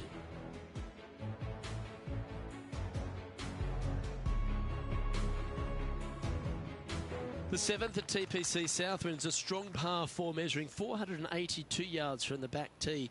A big clump of trees on the left, and the one on the right is to be avoided off the tee. Also, a good angle to attack this green is from the left half of this fairway, with a huge greenside tree that also affects any poor approaches. That looks to be a fairway finder to me.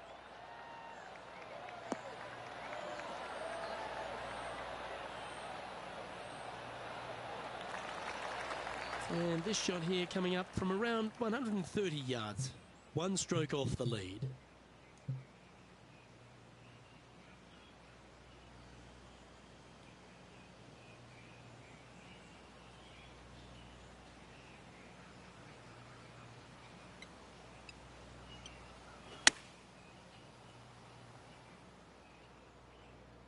This one is all over it. And how about that for confidence? Going right at the pin here in the midst of their rivalry with Bubba Watson. Love seeing that sort of play. Well, that's certainly a step in the right direction. Keep it going. The 8th hole at TPC Southwind is a really nice short par 3, measuring just 164 yards. This green has been recently contoured, so accuracy or distance control off the tee is paramount.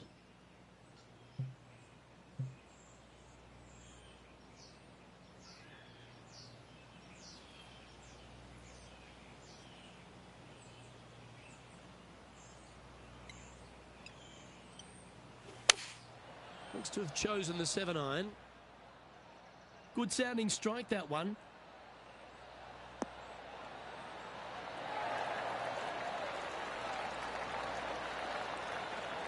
Outstanding approach shot. Birdie at the last. This for another. Didn't quite get the approach close enough, so a long putt in front of them. This is what they have left for par here. 4 feet to the cup. This for a birdie run.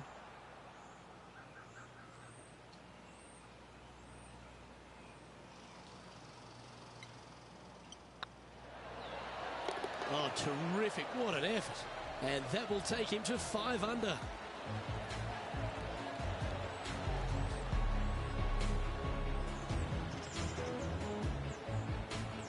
Still in the lead now after that hole.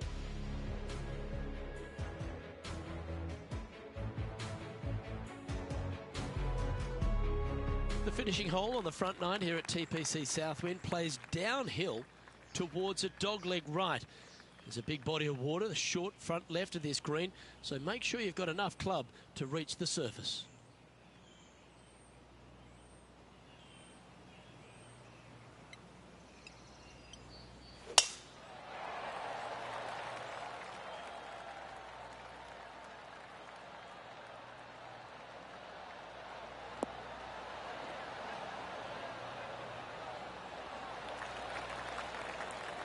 Great shot.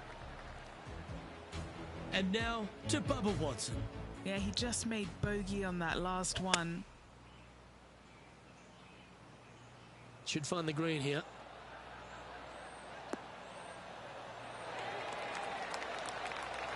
Oh, lovely looking shot into birdie range here at the 9th. Okay, let's get back to it, shall we? Henny, what have they got in front of them here?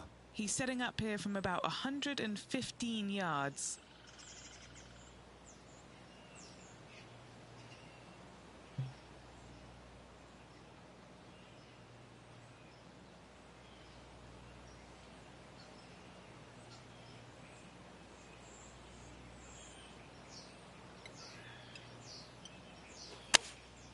And choosing the 8-iron here.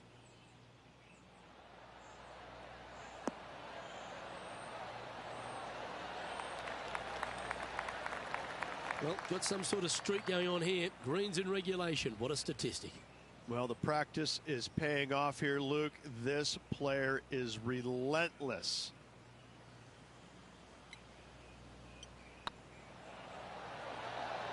Mark it down. That's 6 birdies today.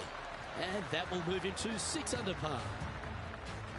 Well, Rich, this is the pivotal final 9 coming up, and the players perfectly positioned. They've given themselves a chance. Yeah, no time to start thinking about that lead, Luke. They got to keep their head down and keep going forward. Cannot think about that lead or people will pass them.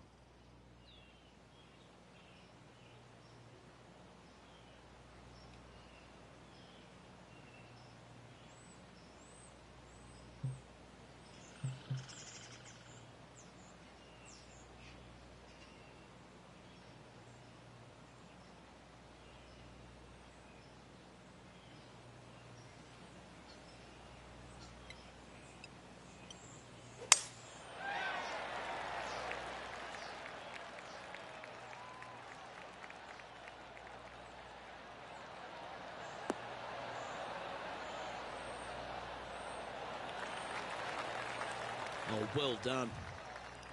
Playing from around 150 yards here. Currently leading by 3.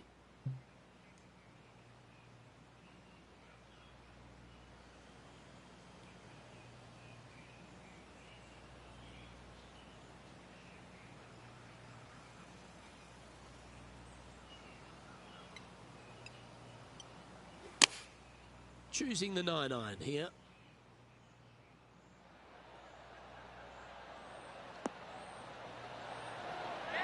Now, a quality shot from him. He'll be pleased. Trying to get it to 7 under par with this putt.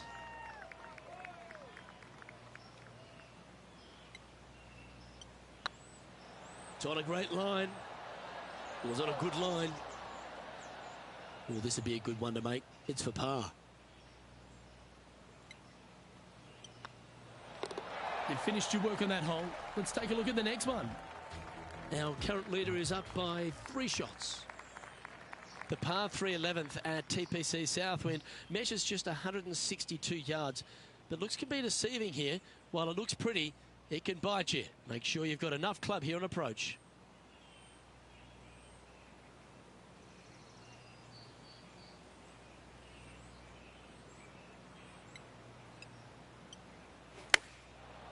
Looks like they're going with the pitching wedge.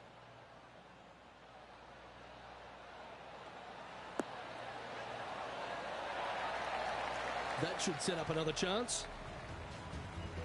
Now let's change gears and head over to Bubba Watson. Coming off a bogey on the last hole. Let's catch up with the current proceedings. And he's down there. You got a read? Setting up this putt 14 feet from the cup. This is what they have left for birdie here.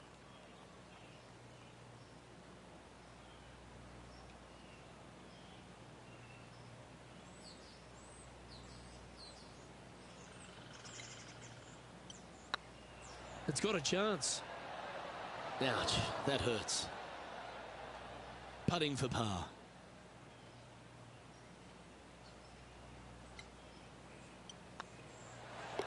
Yeah, well hold.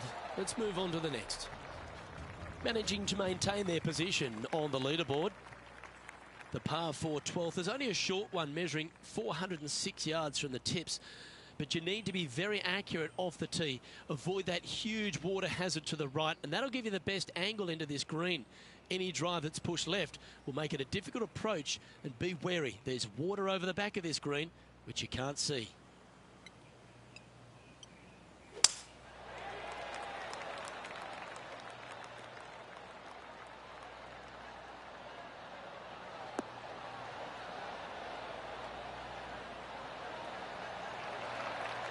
You like that, didn't you? The closing 9 at TPC Southwind has so many difficult holes, and this 12th reach is just yet another example. This green, Luke, for some odd reason, seems to be a little bit more firm than the other greens on this golf course. So be aware of that. Second shots could go bounding over the green if you're not careful. That one should find the surface.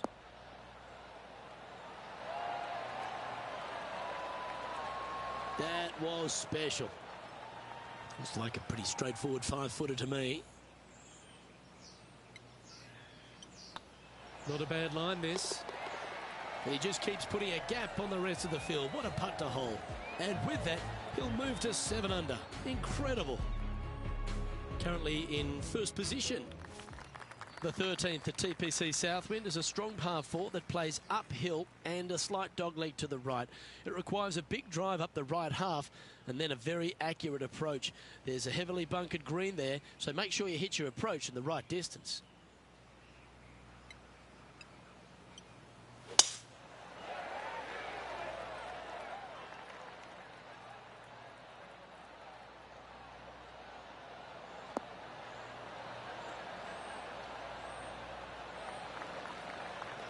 Oh, that's a high caliber shot. Henny, what's the player facing here? And from around 135 yards.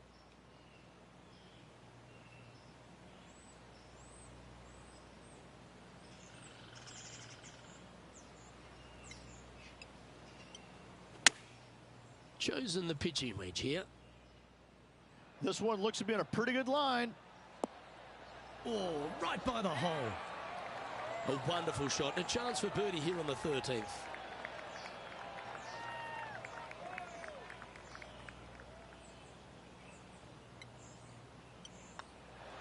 The putt drops, and that's back-to-back birdies. And that will take him to 8 under. Let's see if we can make this big putt for birdie.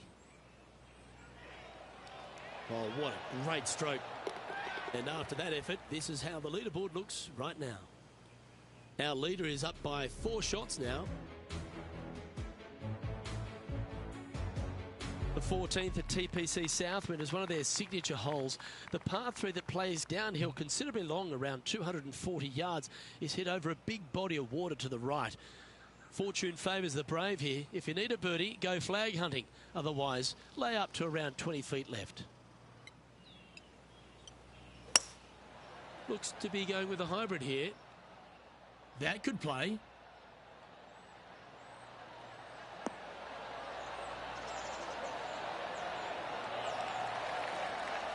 Oh, that's a great approach shot. Luke, nothing gets past you. Yes, this kid is a stud. Oh, I love these momentum putts. Right on 10 feet. Let's go hole it.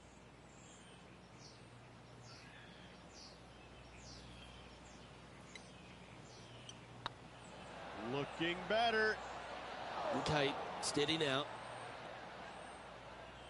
Right on 4 feet. Should make this one.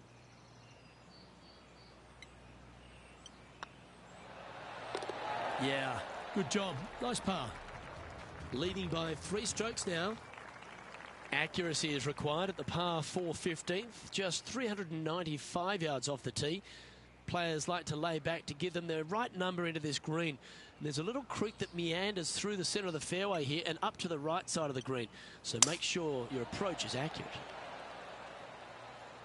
Yeah, this is a quality looking shot, this one. That should find the short stuff.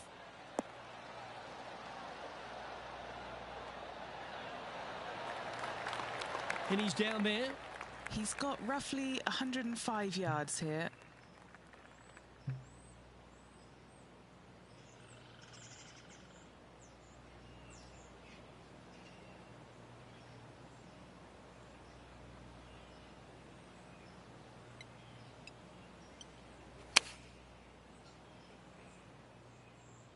This looks to be hit pretty well from where I'm standing.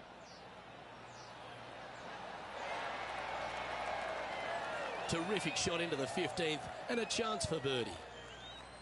6 feet remaining to the cup. What a great opportunity here for a look at a birdie. The putt drops, so now 9 under, heading down the stretch. What a great feeling being that far ahead with just 4 to play. Anything in 5 feet to be handy from here. And after that effort, this is how the leaderboard looks. And still in top spot after that hole. Keep it going. 3 holes remaining. This is what it's all about. Time to see who is going to get it done.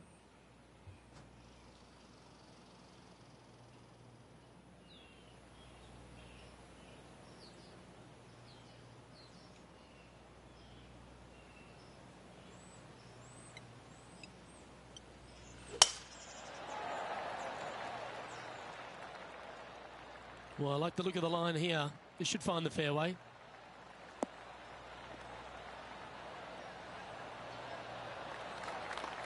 Time for the second shot at the 16th.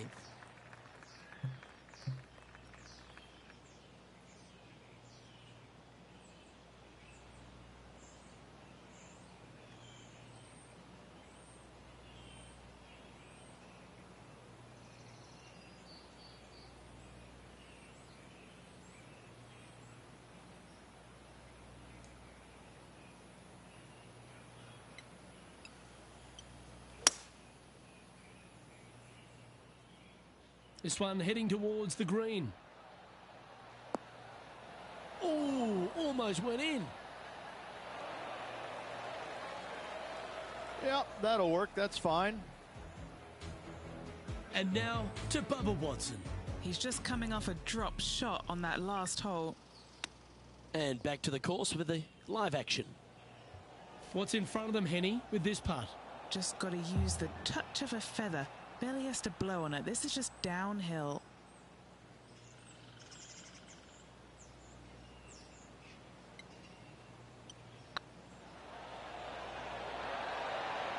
Oh, gee, that line was looking good, wasn't it? 8 feet to the cup. This for back-to-back birdies. These are on rails, looking good. Oh, what a super shot. 2 in a row there, Luke. Getting their groove on. No movement up or down on the leaderboard for this player. 2 holes to go, Luke. I know who I like.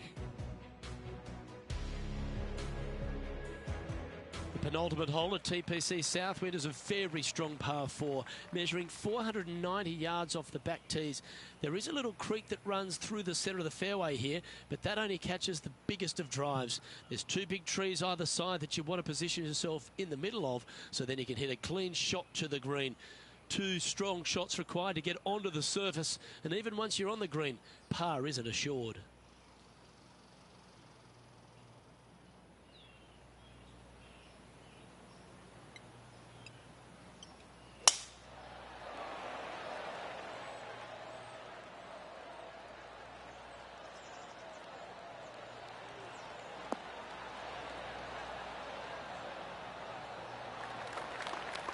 That's nicely done. Well, to become the champion at TPC Southwind, you need to hit some big shots down the stretch, and there's none tougher than this approach into 17.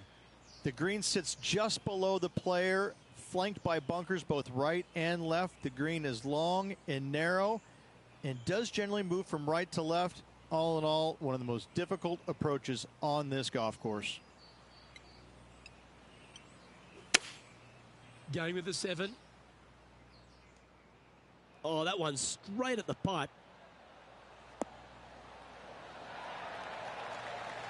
Well, that certainly makes putting a lot easier when you can hit a shot like that.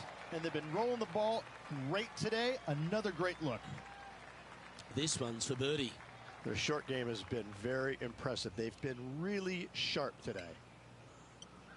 This one's online. Ooh. And that should secure the par on this one. That was a top-level approach shot, but unfortunately they walk off the green with a par. Now 4 shots up after that hole. Well, the finishing hole at TPC Southwind is an absolute beauty. There's been some heroic moments like hole-out eagles, and there's been triple bogeys that have cost championships. Your job is to get the ball safely into the fairway here. And if you're not a long driver, don't take on the corner. But if you can, it'll leave you just a short iron in, a chance to seal a victory with a birdie.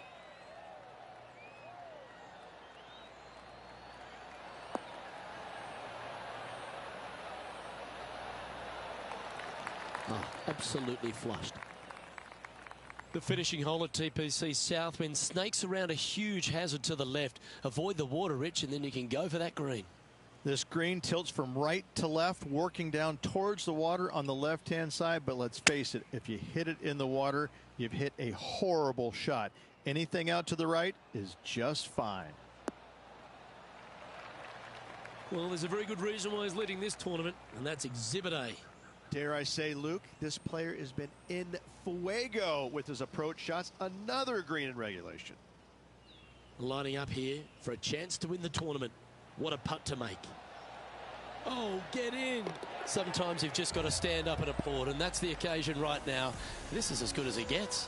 What a performance all week long, Luke. Well-deserved, hard-earned victory for this player. Great job.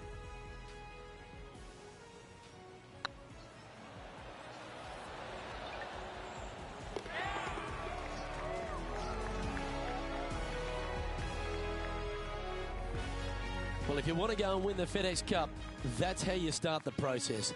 Go and win one of these playoff events. This is where it pays to perform.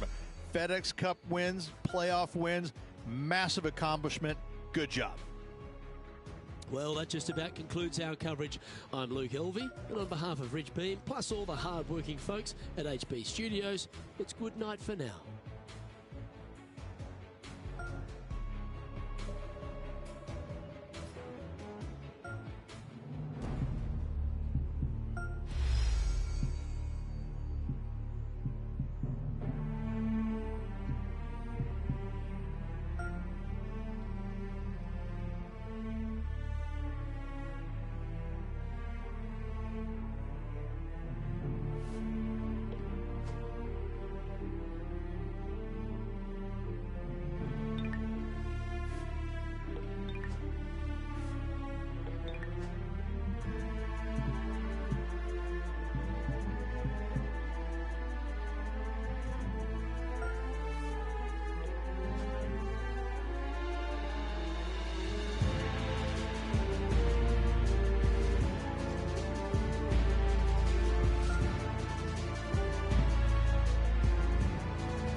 2K Sports, in association with the PGA Tour, is proud to bring you the second stop of the FedEx Cup playoffs.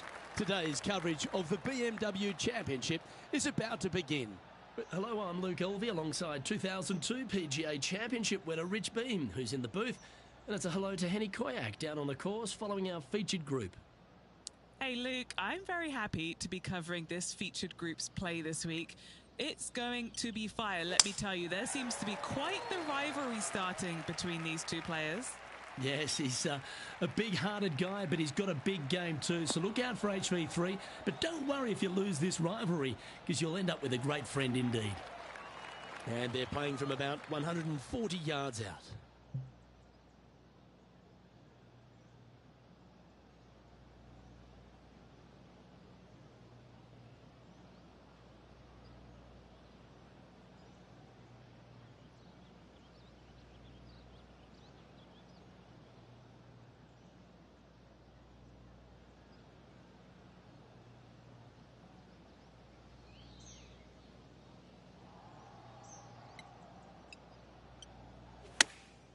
Going with the pitching wedge here.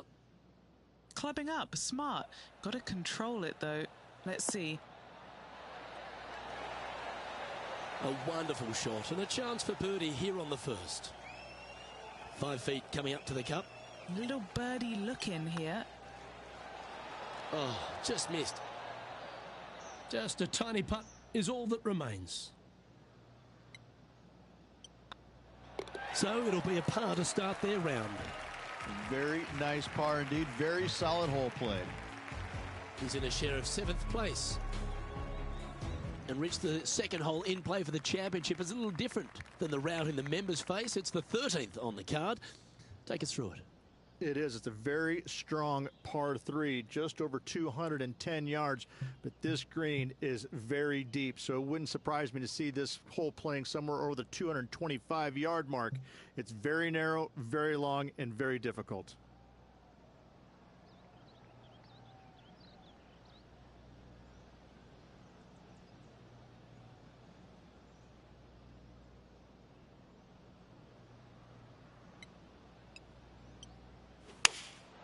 Opting for the 5-iron.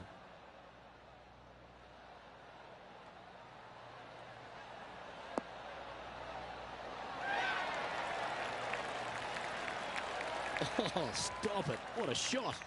Nearly doesn't get any better than that. Amazing shot.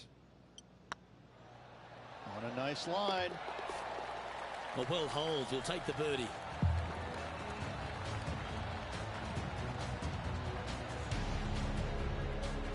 Currently 1 under for the event.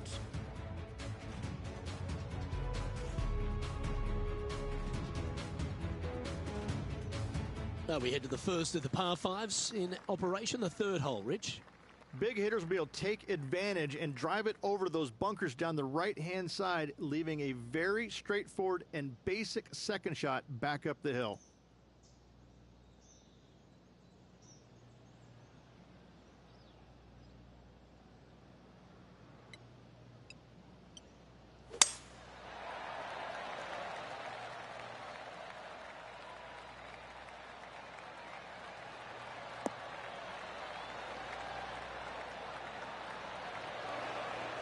No harm, no foul there with that shot.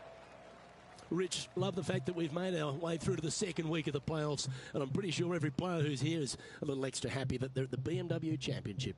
Yes, Luke, 125 down to 70. So 55 players from last week did not make it onto this week's BMW Championship.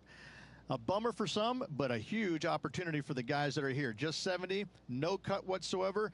If there's ever a player that wants to turn it loose, trying to get inside the top 30 in the next week, this is the time. If you are outside that top 30, there's absolutely no reason why you shouldn't go flag hunting. You should try and fire at everything you can, because you know that you have to play well this week if you want to make it into the top 30 next week in the Tour Championship.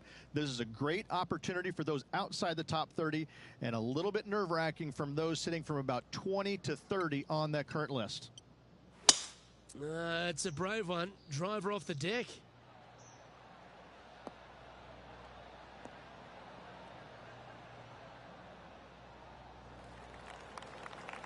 Well, that's a handy shot. Getting ready to play their third.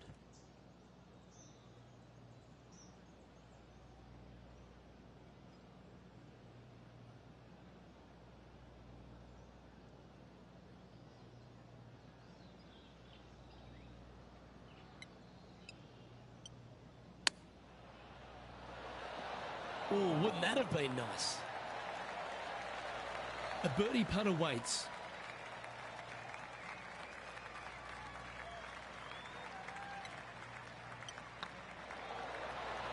That was a gallant attempt.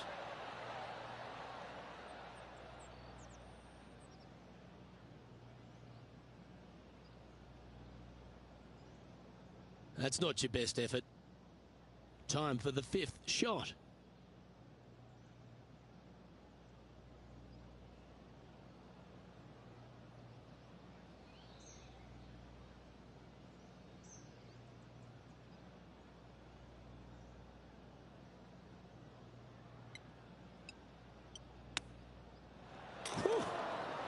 Came close with that chip.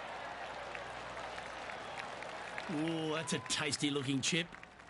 Top shot. Such soft hands. And now let's head over to Harold Varner III. He's trying to pull ahead in this group rivalry. Let's see what happens. Wow, what a save. Saving one there after being all over the parking lot, chipping in for the par. Let's take a look at the leaderboard.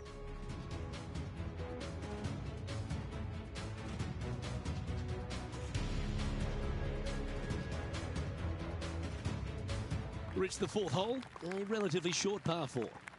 At 400 yards, yes, Luke. Big hitters once again can take the fairway bunkers out of play. Second shot again will be uphill to a ginormous green.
That's some good golf right there.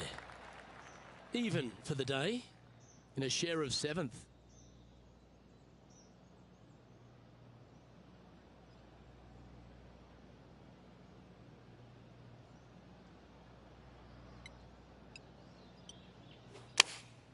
Opting for the 9-iron. And tidy looking shot, that one.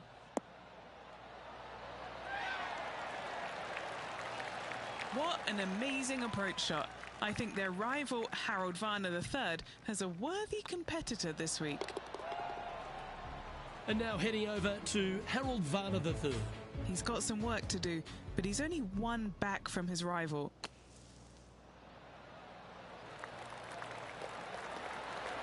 Terrific shot. Who could have thought you'd hold it? And now we can take a look at how that play affects the leaderboard.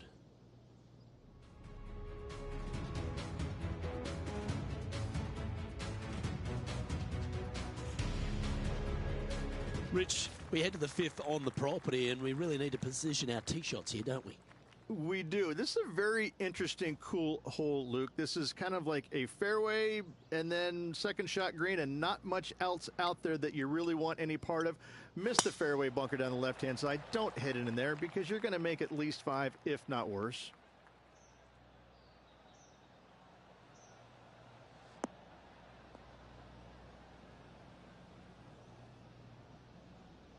That's a heavy lie this player has drawn.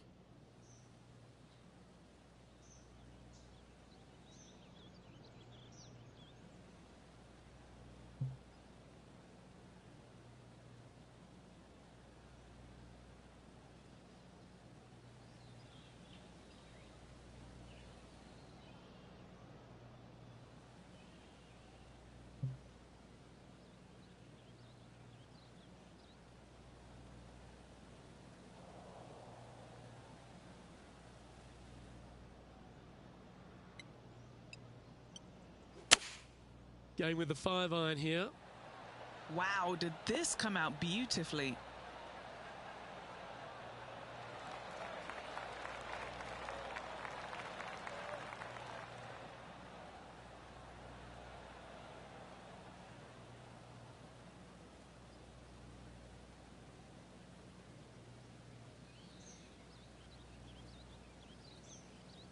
And here we are with the 3rd shot. And only one off the pace here.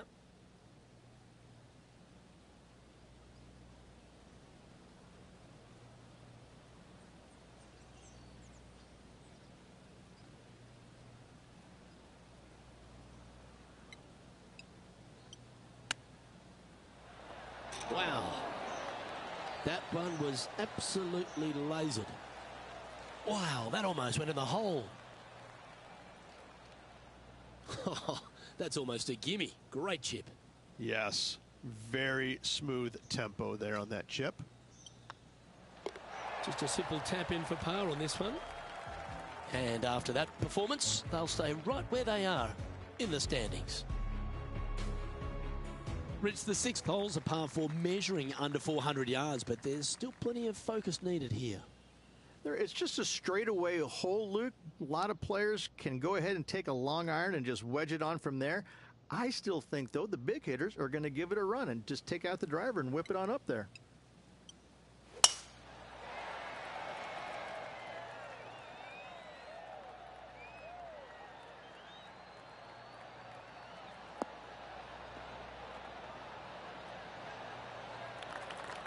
Yeah, that one will play. Time for the 2nd shot here at the 6th.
Oh, that's great. It just missed the hole. Important putt here. They make it. They're into the top 5. Just a simple tap in for birdie. And that will take him to 2 under. Let's catch up with Harold Varner. Ooh, back there, horsey. It's time to check on the leaderboard. And all of them are chasing Tiger once again as we move to the next.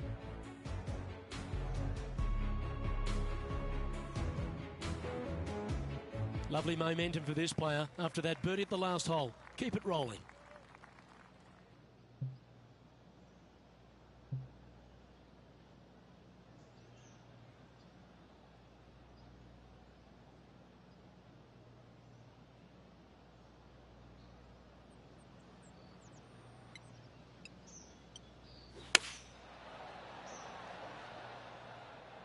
Nice shot that. That should find the surface.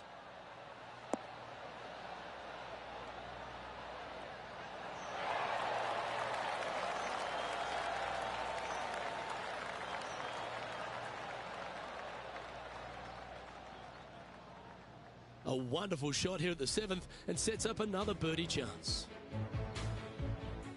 Why don't we catch up with the V-Man, Harold Varner III. He's currently trailing his rival. Let's see what happens here. Okay, time to return to the action. A chance to move into first here with this putt.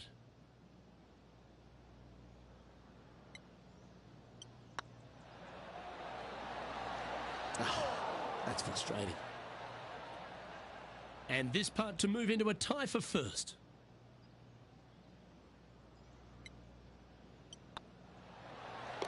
And there it is. Currently 2 under for the event. Gotta like it. Moving up the leaderboard. Never a bad thing. We've reached the 8th hole.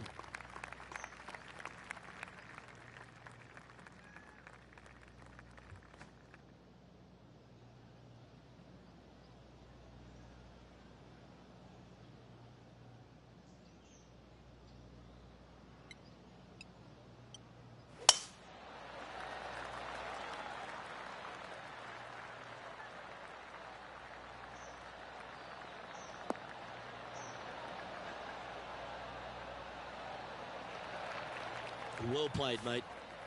Playing from around 160 yards. Is currently tied for the lead.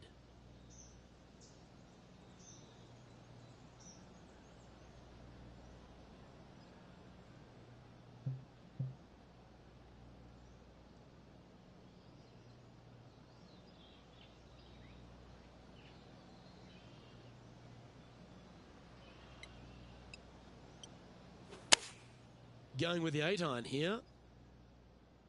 This one looks like it'll safely make the green.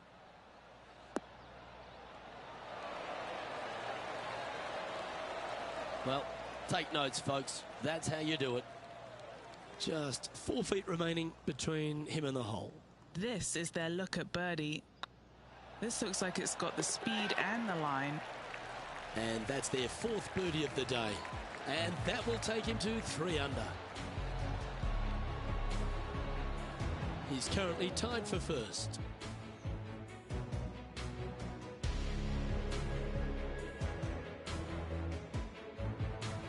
The finishing hole on the outward half, the 9th, another good par 4. It is, Luke. The fairway pinches in significantly where those bunkers come into play, both right and left. Second shot, slightly uphill to once again one of the largest greens on the golf course.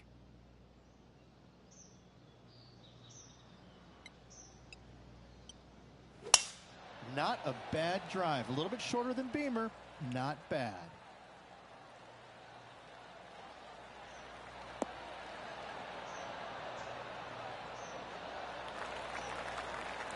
This one from about 160 yards out. He shares the lead.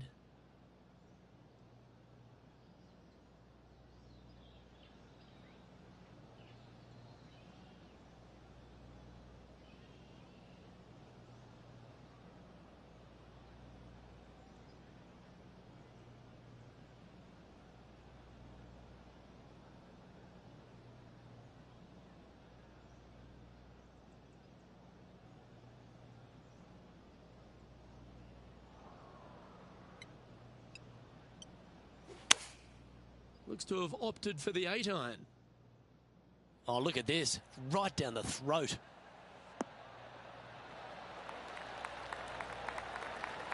Well, that's well played, and a chance for birdie here at the 9th.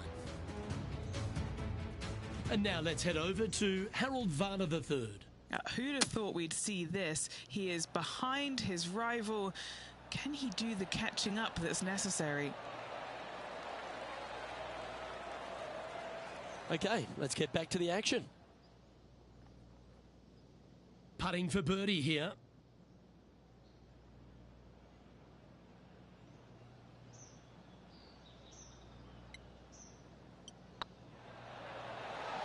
Ooh, right by the hole. Just a short putt remaining here. And as they leave that hole, Rich, you'd imagine a little bit frustrated after such a great shot in. Well, Rich, this is a great position to be in. Tied in top spot as we head into the back 9. This is what you practice for, isn't it? You want to be near the lead, in the lead, tied for lead, whatever it is. This is why you put in the hours each and every day.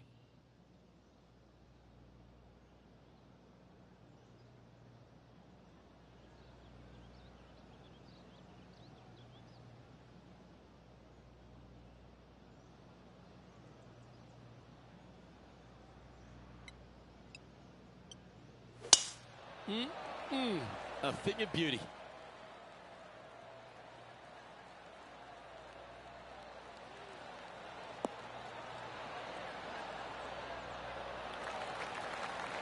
Sitting at -3. They currently share the lead in this one.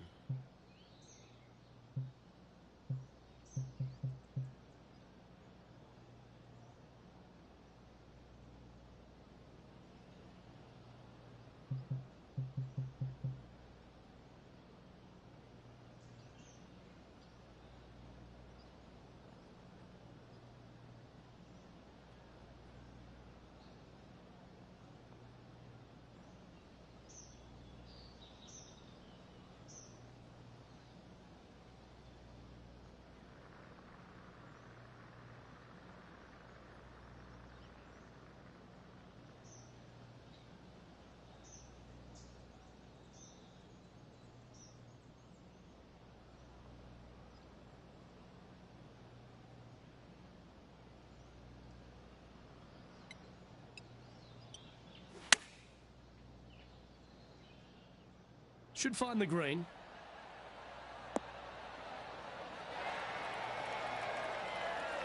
Well, that's beautifully judged. A chance to move deeper under the card. This putt's for 4 under.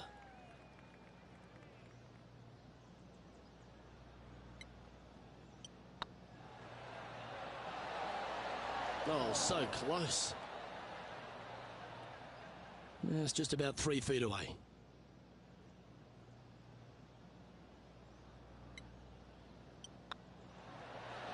Oh, Rich, is there anything more disappointing setting up what you'd think is a makeable birdie putt, but unfortunately not able to convert? Harold Varner III setting up his next shot. So after that effort, this is the current standings on the course. Trailing by a stroke after that hole.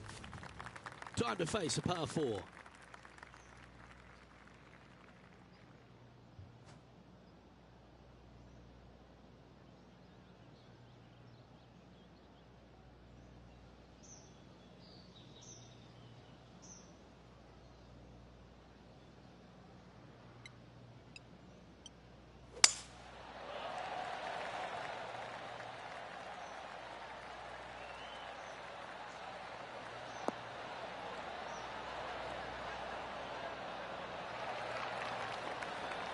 That's a good-looking shot there. And Henny, what's he facing with this one? Got to make sure to repair your pitch mark here. It's going to leave one. It's downhill. Might even get some spin here.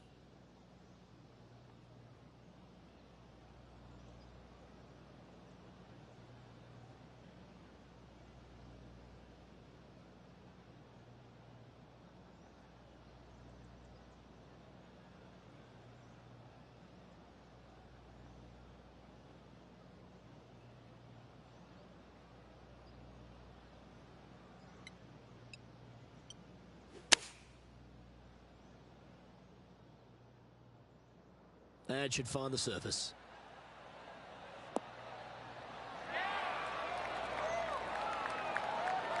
And hitting yet another green here today. It has been fantastic to watch all week long. This player is dialed in. What an opportunity to make a birdie. Just didn't drop. This putt is for a share of second.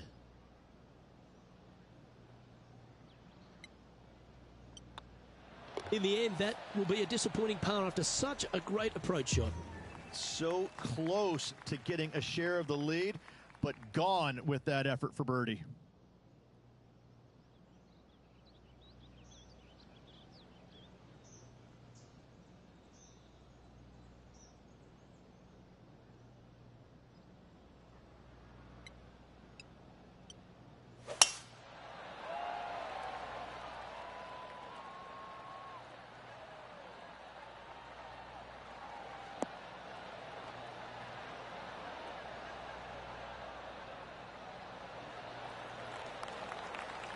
Oh, that was pure.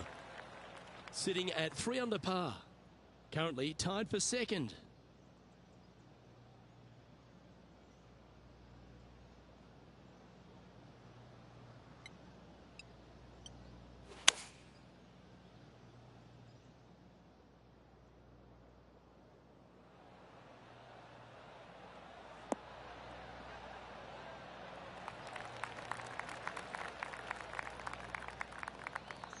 Getting ready to play their third.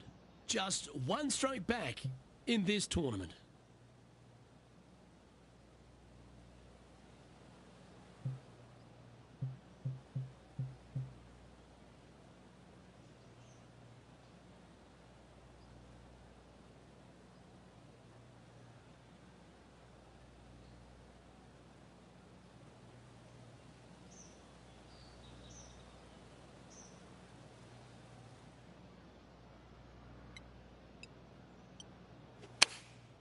Going with the 9-iron, I think.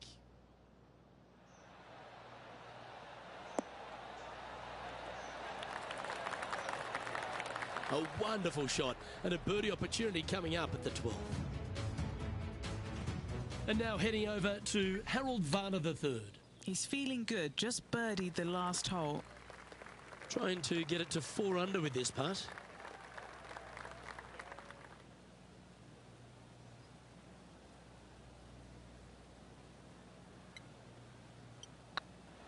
Tracking and racking up their 5th birdie of the day, and that will take him to 4 under. And now we have this player currently sharing top spot on the leaderboard with the legendary Tiger Woods. Moving up the leaderboard. I like it.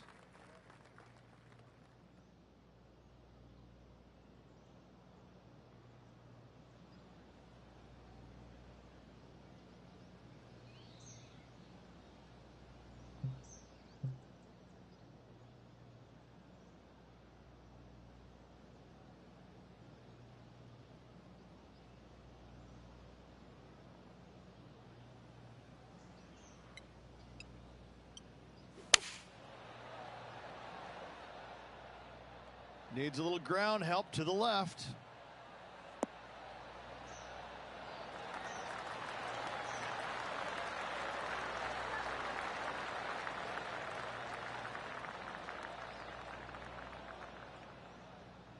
Playing within their comfort zone there. What's in front of them, Henny? Straight back up this hill. Can be firm here.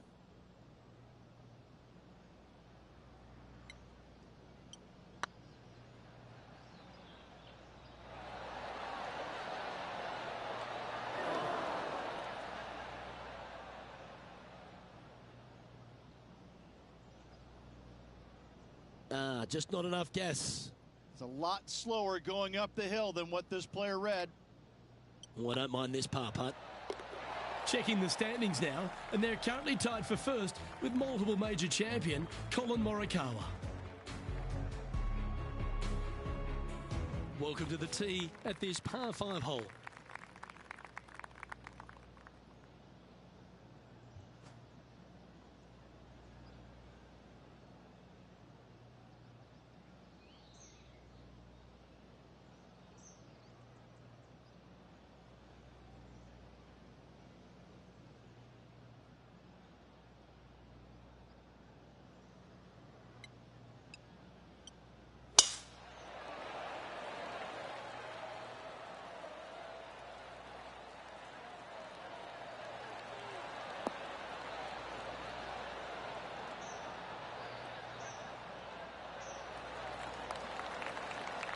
Second shot here on the 14th hole.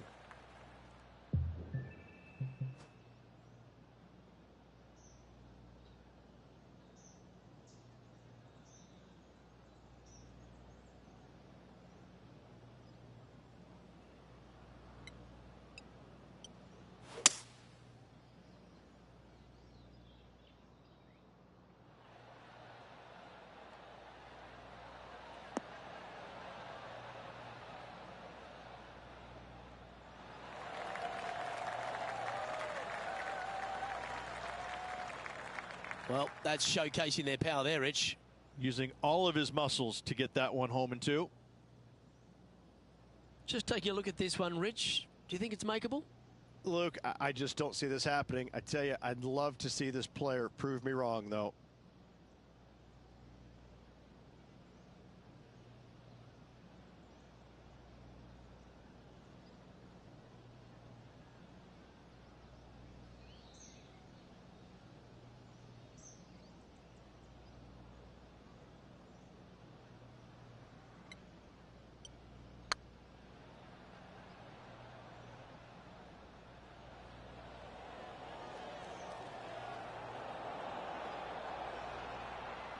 That's disappointing. Just 6 feet between he and the hole.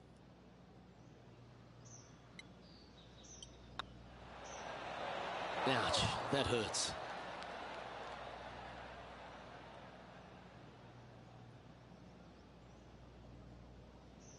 Putting for a par now.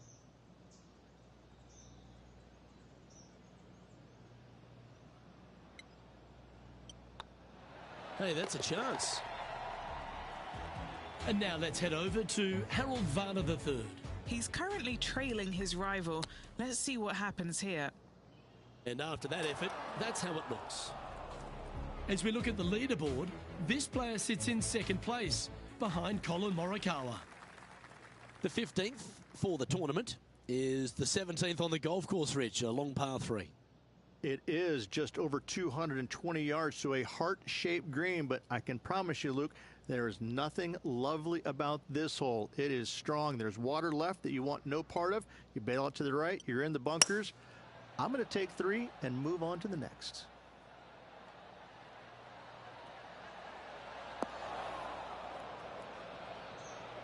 Wow, what happened there? What a shame. Has hit a lot of greens today, just not on this occasion.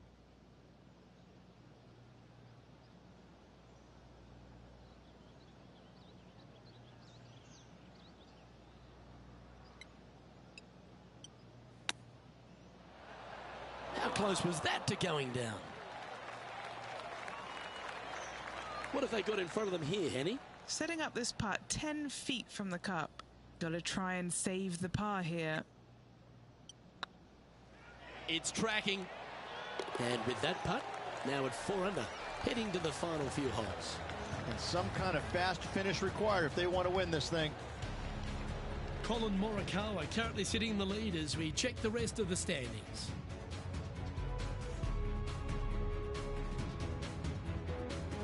Decisions to be made off the tee here, Rich, at the 16th hole. At just under 400 yards, Luke, I just don't see most players taking out driver and giving it a go. Just hit an iron short left of that fairway bunker, wedge it on, make your birdie.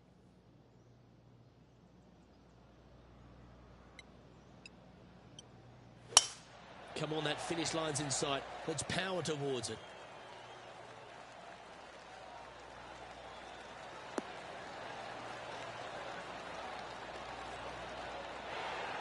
Not bad. Second shot here on the 16th.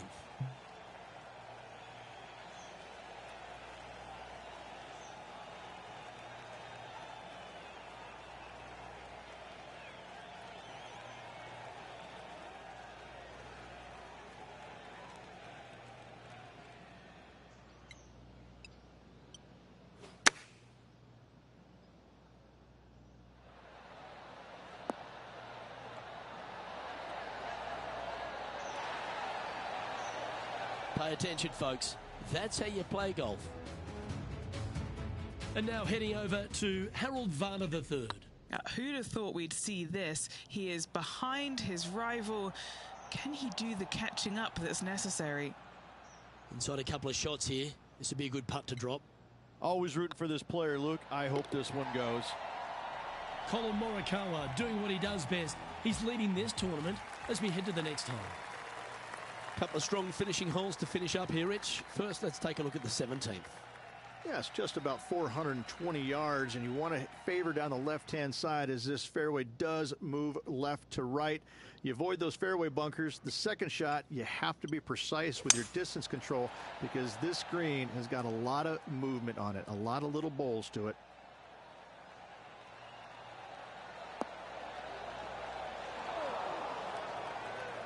Just let that shot be water off a duck's back. And Henny, what are you seeing down there? He's got, I'd say roughly 120 here.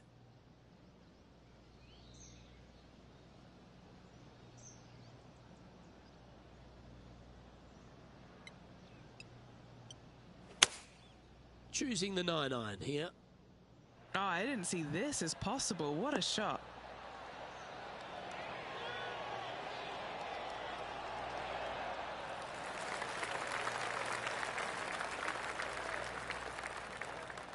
Handy effort, that one.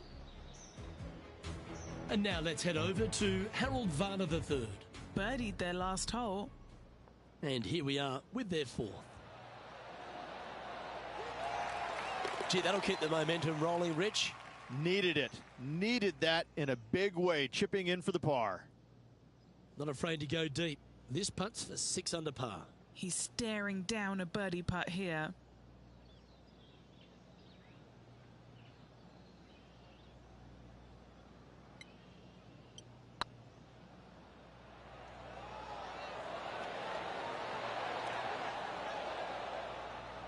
Oh, that's too bad.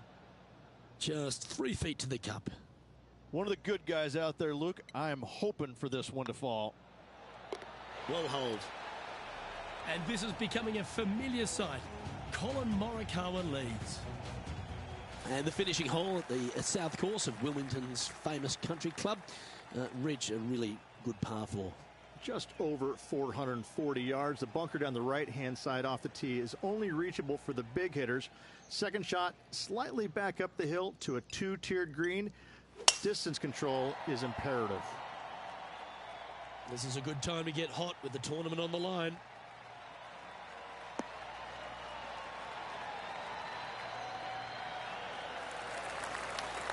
And Henny, what kind of a shot are they facing this time? Yeah, fair amount of elevation here. They're going to have to be careful that they club up because you do not want to be short.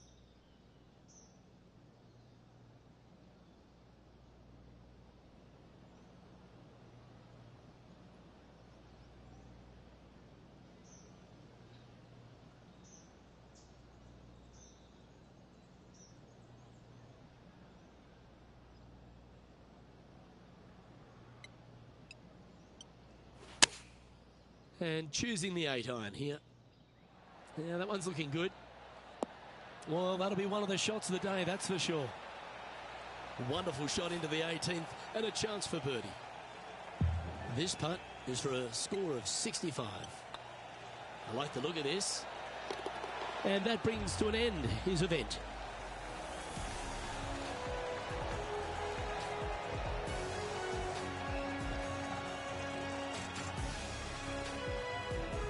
Well, that was another spectacular day's viewing. I certainly enjoyed bringing the action alongside Rich Beem and Henny. What did you witness down there? A victory over Harold Varner III? Luke, I don't even know what I witnessed. I need to go and sit in a dark room and think about that. I saw some incredible shots pulled off that should never have been pulled off, and in the end, Harold Varner III was beaten. I think this player will be so pleased with that they'll use the confidence and just propel themselves forward in the next event and beyond. On behalf of Rich Beem and all the hard-working folks at 2K Sports, I'm Luke Elvey. Thanks for joining us. See you next time.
2K Sports, in association with the PGA Tour, is delighted to present the season-long race for the FedEx Cup. We're at the Tour Championship. Today's coverage is about to begin. Luke Elvey here alongside Rich Beem as we kick off this Tour Championship. And Rich, this next player is at the very top of the FedEx Cup points list and are therefore starting this event at 3 under. It's a good place to start, isn't it? You've already got a lead, and a significant lead, on the chasing pack. And so it's one of these changes that we weren't too sure how it was all going to pan out, but it worked well, so the players embraced it. And it's interesting, if nothing else. But yes, you're rewarded by being the #1 points earner, and I think it's great. It's been a lot of fun, and this really has added some excitement to it. It's a lovely advantage to have going into any tournament, but that must feel like a huge head start. It's a huge head start, but let's just kind of look at the opposite way. If you lose, all of a sudden, those guys that are trailing, they're going to give you a little bit of something in the locker room after the week is over with. But no, listen, I mean, obviously, #1 going into this week, they're playing well. The confidence level is high. They're firing on all cylinders. I don't see the top leaders really falling down that much.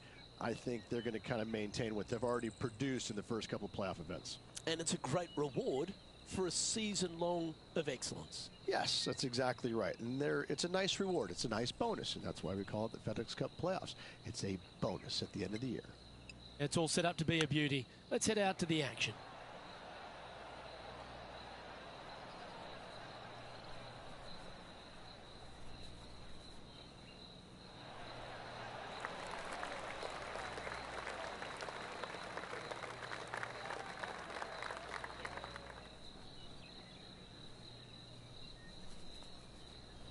Well, I hope he makes this one. It's for par.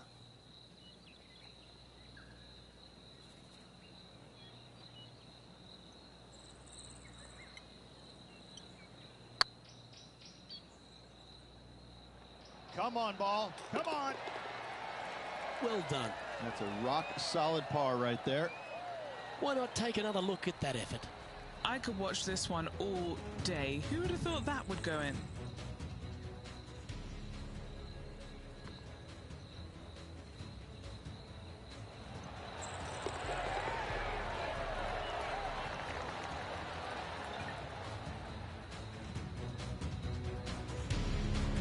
Now at 3 under overall. Here we are at the second tee.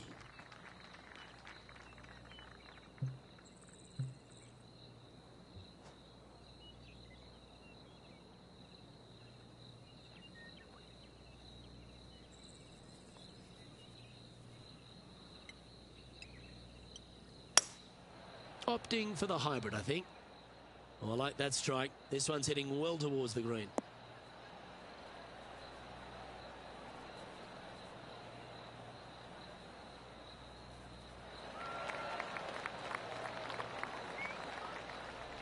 And our intrepid on-course reporter, John, standing by. Hey guys, we are checking in with Bubba Watson as he gets set for his next shot here on the 9th. And back to the play, shall we? This is from miles away. What a great opportunity here for a look at a birdie.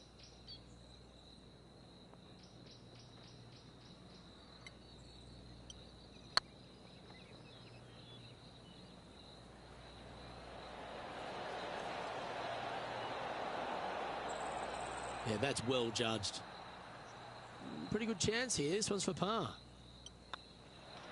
Job done. Let's head to the next. He's currently sitting in first place. Here we are at the third.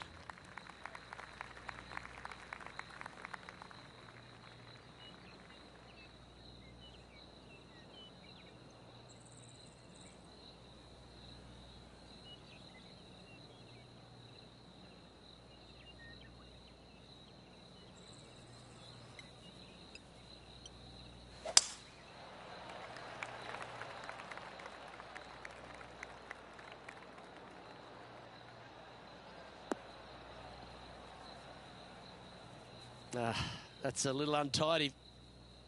Ball striking is certainly a premium here at Eastlake Ridge, and the third no different. If your tee shot is in the fairway, every single flag on this green is findable.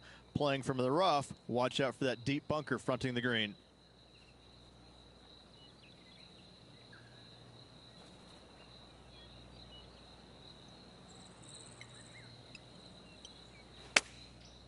Looks like they're going with the pitching wedge.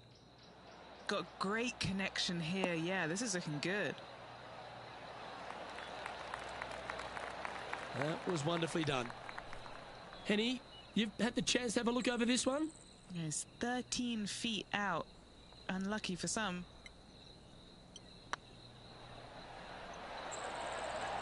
It was on a good line. A par putt awaits.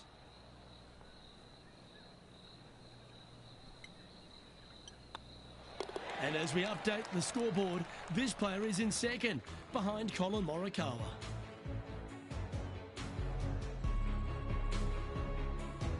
Here we are at the fourth hole.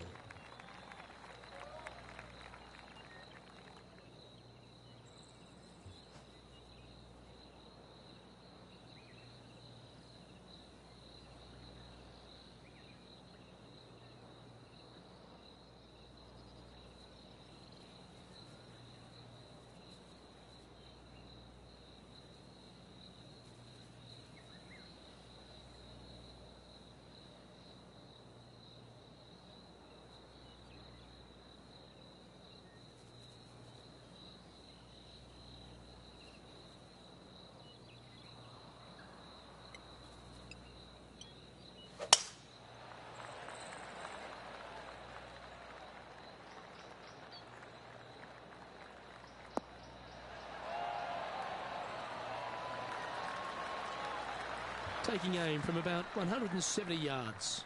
Wind is blowing left to right. Going to try and hold it against the wind.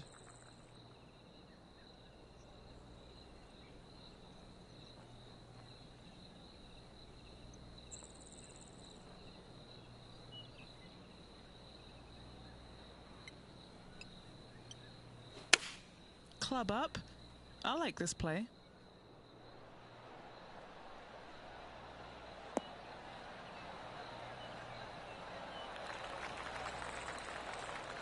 Atta boy, good shot. What are we looking at for this putt, Henny? I've been all around this, tried to read it, just can't see it, but he's got about 22 feet.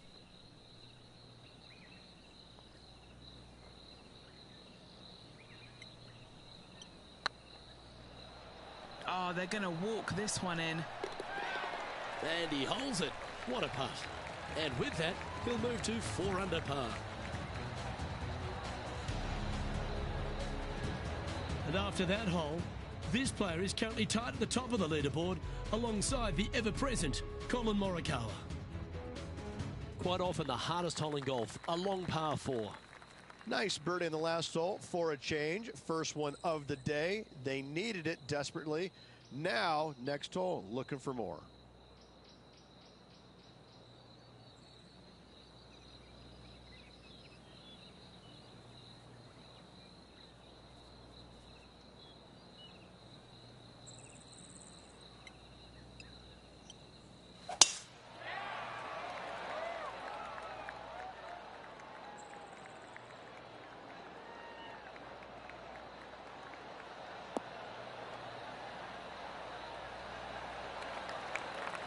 That's tiny.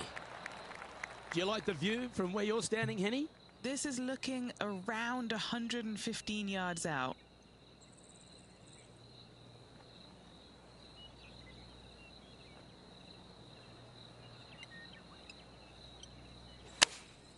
Going with the 8-iron here. Come on, look after us. Little bounce to the right here.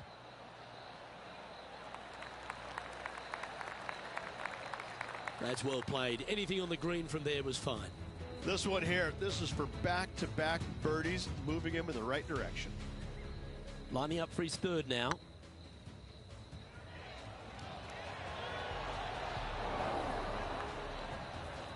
Oh, that's a very well judged putt there. Let's return to live play now. This putt is 16 feet to the hole.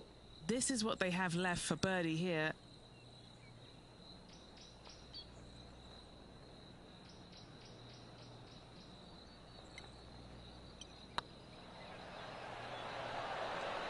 Oh, gee, that line was looking good, wasn't it? 3 feet to go here to the hole.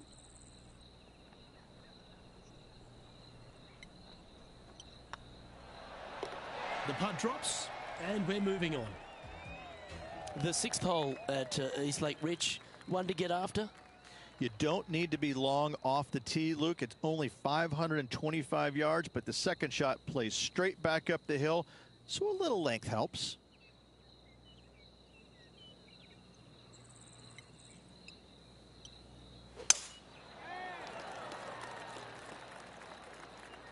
Oh, that's piped. That's heading down the runway.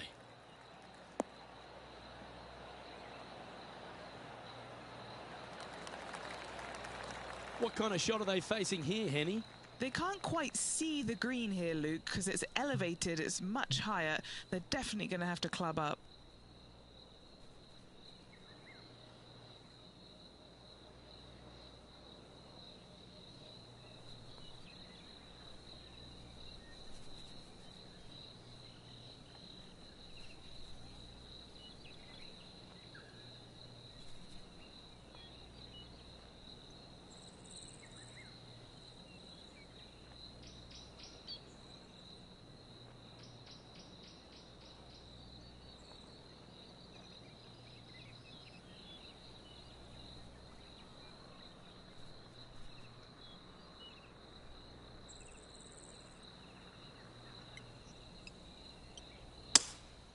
Opting for the 3-wood.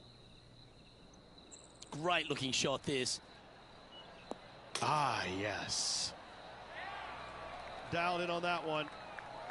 Well, this person displays the power game in pure fashion there. I tell you what a sensational play. This player stepped up their game, a bold play, hopefully a bold reward. Oh, that's a ripper. And that will take him to 6 under.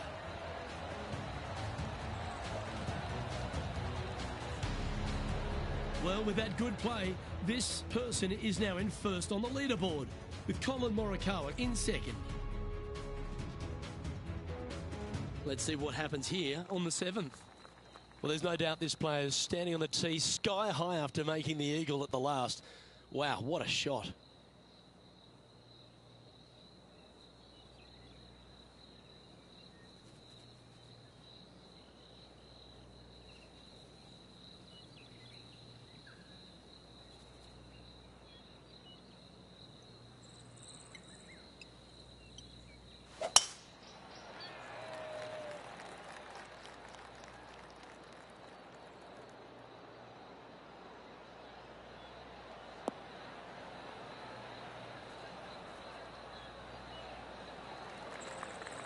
Oh, well played. What kind of shot are they facing here, Henny? Setting up here from about 155.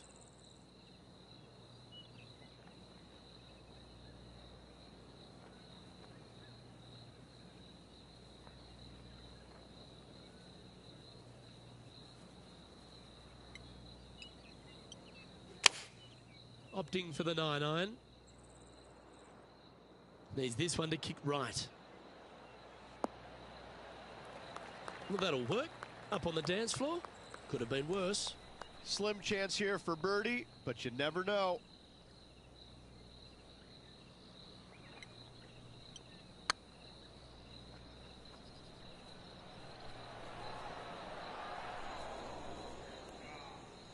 Yeah, that looked to be a bit of a misread. Looks like a pretty straightforward 5-footer to me. This looks good. And in it goes for the par. After that hole, this player is currently in first place, with Colin Morikawa in second.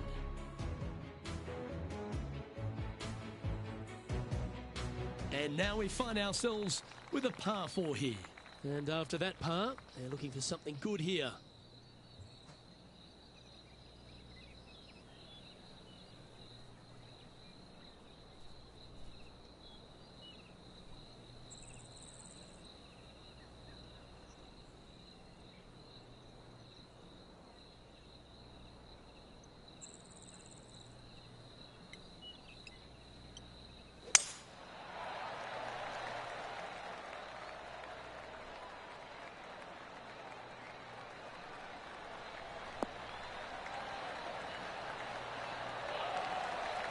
Good shot there, Beamer.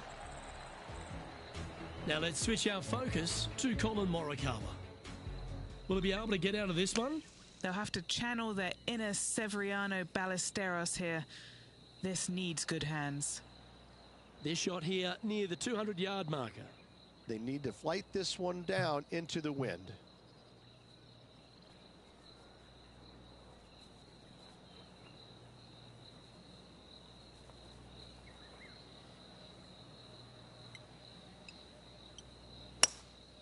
Going with the hybrid.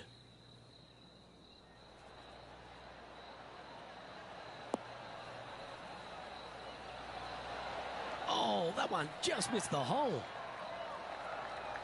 Really controlled the flight there nicely with that wind. An opportunity for a birdie here.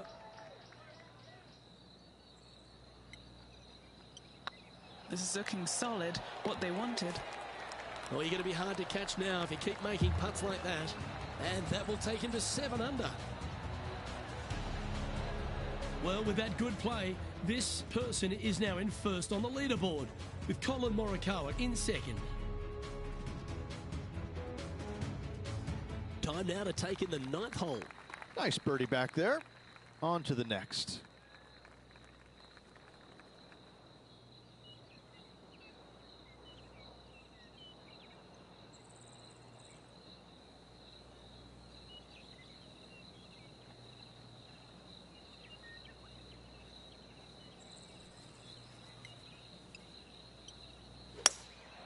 Looks to be going with a hybrid here. It's just a tad offline, that one. Headed towards the left. Oh, no one likes a plug lie. Really, just getting it out of the bunker is a big deal here.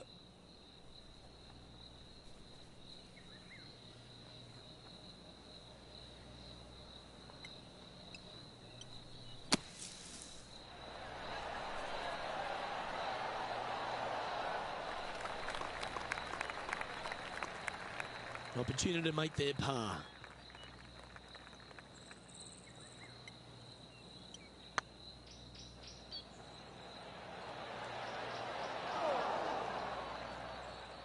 That'll sting a bit.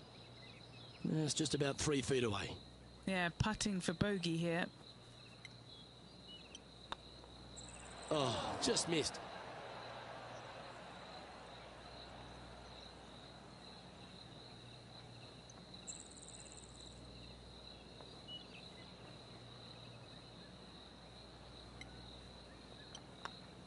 Well, a disappointing double bogey for our leader there, but that's provided some wonderful opportunities for the chase pack. This would be a great up and down from this spot. And how did that shot impact the score?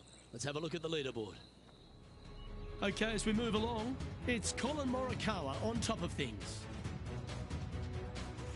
Let's see what happens here at the 10th hole.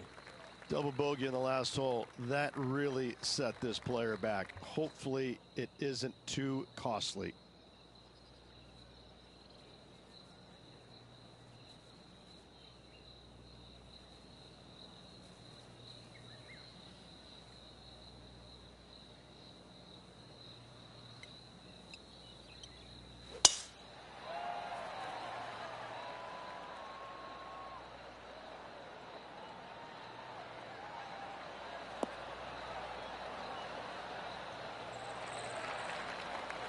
Wonderfully played.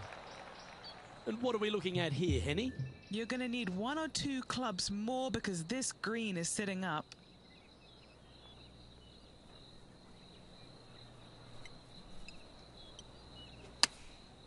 Going with the 9-iron, I think.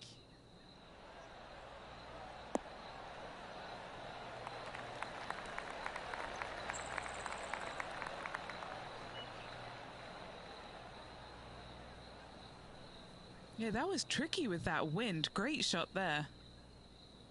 And this putt to move into a tie for first place.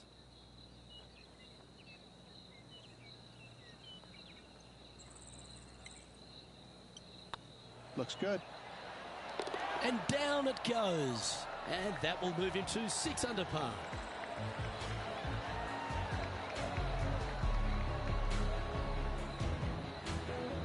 Well, good move there. Anything north on the leaderboard's always pleasant. Teeing off here at the 11th.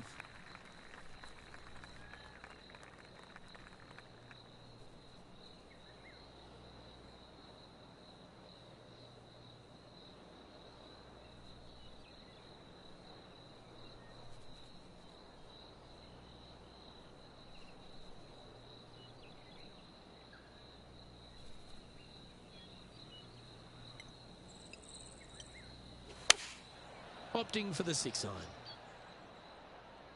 See if he can get that one to come back to the left a little.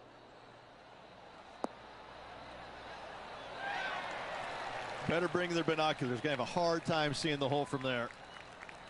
And this putt is for a big 2 on the scorecard.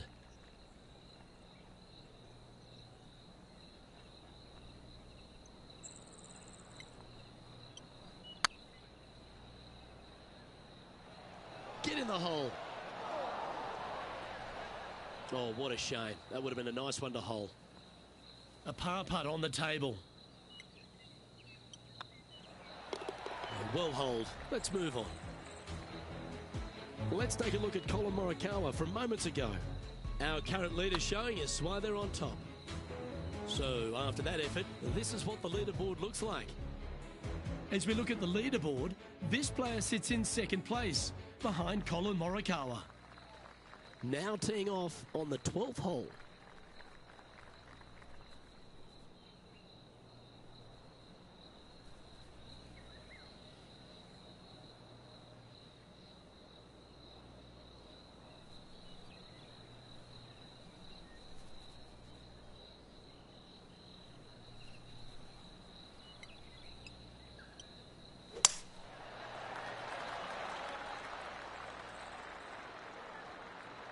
This tournament's coming alive.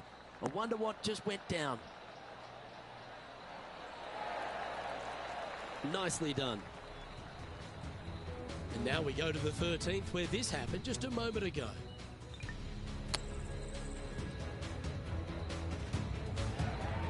And Henny, what's he looking at here? Yeah, he's got around 125 here.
Nicely done. This putt to get to 7 under the card. Little birdie look in here.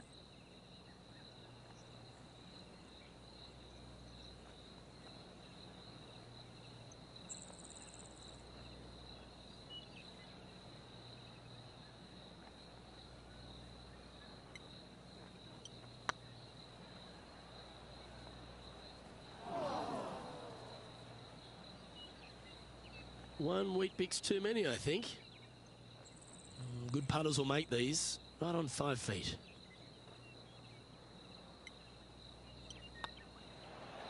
Okay, steady now. Let's try and make this one. Only dropped the one shot. And down it goes. Colin Morikawa currently sitting in top spot on the leaderboard. Next up is this 2-shot hole.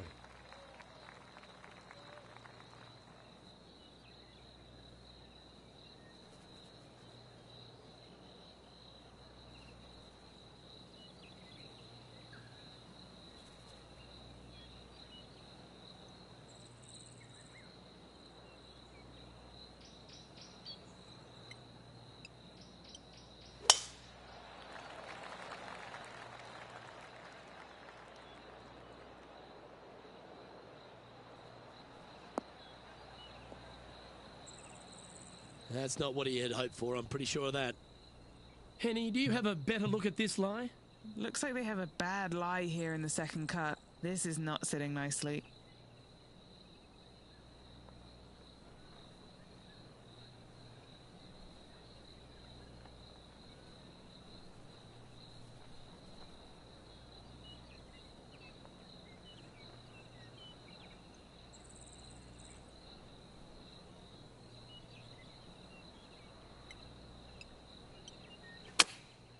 Looks to have opted for the 8-iron.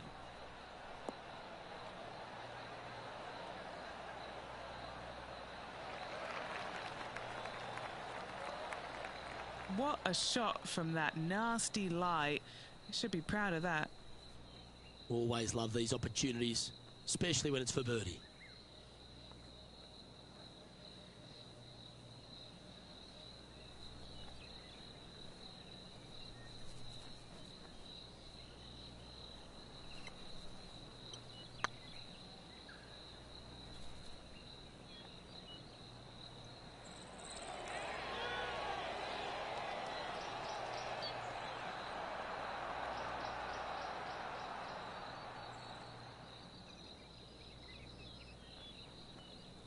Just hammered that through the line. 11 feet to the cup.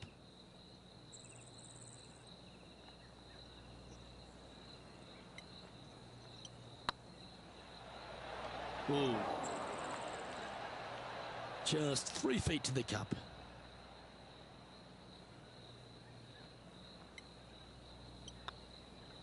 In it goes, and that's unfortunately back-to-back bogeys. 2 bogeys in a row, never a good sign. Now playing a little defensively.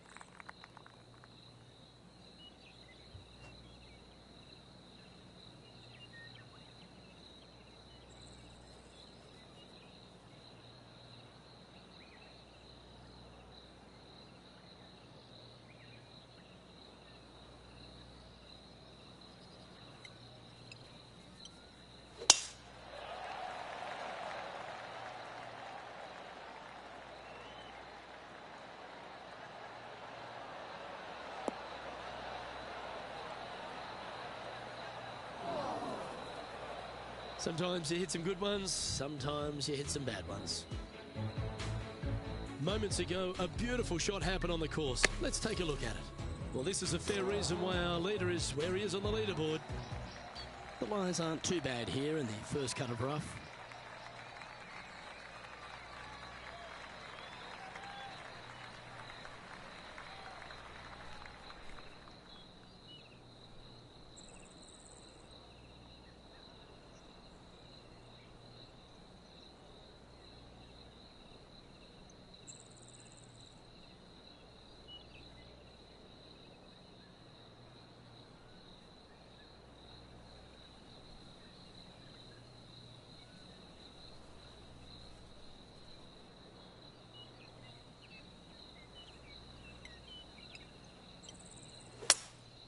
Opting for the hybrid, I think. Yeah, this is lovely.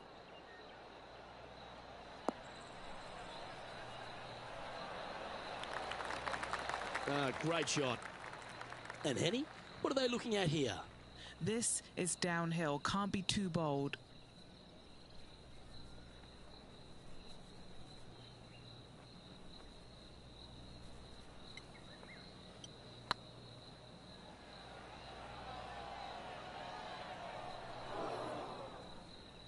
Oh, just missed the birdie. That's a shame. And a chance to move into a tie for second here. And with only 4 holes to go in this event, Luke, this is a good opportunity, big moment for this player. Par 3s always offer up that hope of a hole-in-one.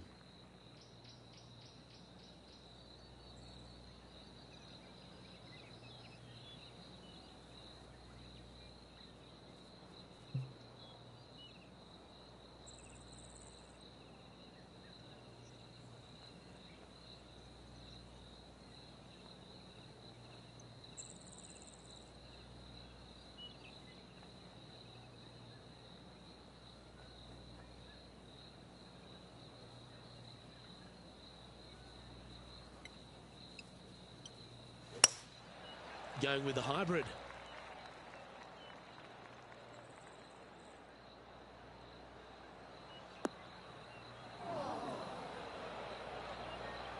That got a little out of control, I think. Shocking. A missed green in regulation.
And he needs this to save par.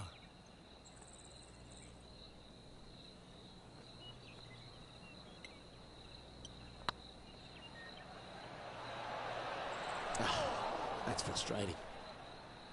This is a bogey putt coming up.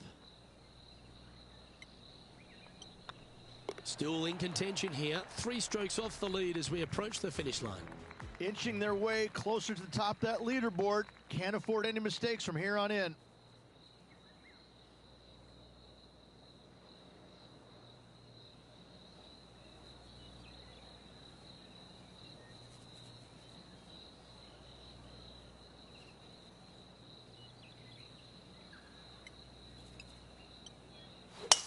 Looks like they put a good pass on that one. Let's finish with a flurry. It'd be nice to make a move up the leaderboard.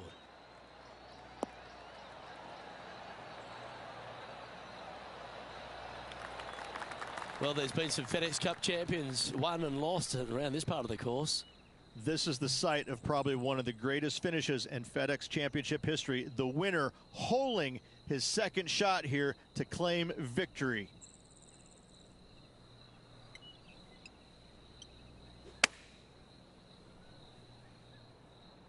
Oh, this one should find the surface. Good shot, this. Wow, what a shot. You know what? That deserves a golf clap. This putt is of 9 feet. This is their look at birdie.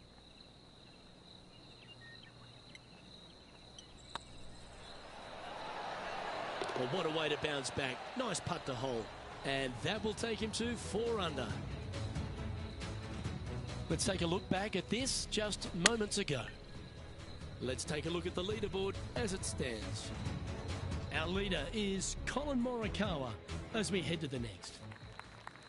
And as we get to the penultimate hole at Eastlake, Rich, what does it require? The tee has been moved back some 60 yards over the last couple of years, putting a premium on finding the fairway. Those bunkers down the left-hand side are menacing, to say the least.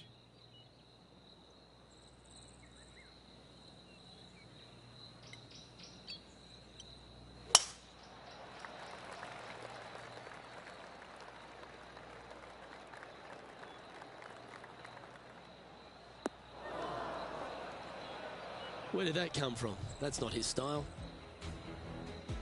Now over to Colin Morikawa. Let's get back to it, shall we? And that's the line, the sand.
A sigh of relief. Happy to be putting again. Well, this is an important putt for the tournament here, Rich. Certainly is. Let's watch it unfold, Luke. Wow, that's classy. Good save from there. In the bunker with their tee shot. Nice save indeed. Colin Morikawa doing what he does best. He's leading this tournament as we head to the next hole. And after a recent switch of the nines here at Eastlake, the finishing hole's gone from a tough par 3, Rich, to a really gettable 5. Go ahead and take out the driver and enjoy this tee shot. It might be difficult, but if you hit it in the fairway, you'll definitely be rewarded by being able to go for it in 2. This is the all-important stretch. Time to make your move.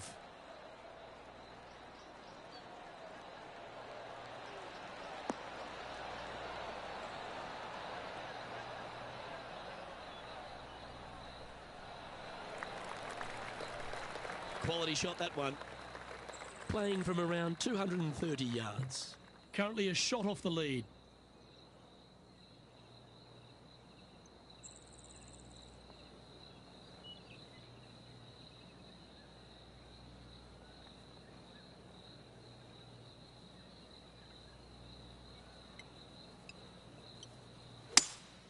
Looks like they've got the 5-wood. That's a pretty handy shot.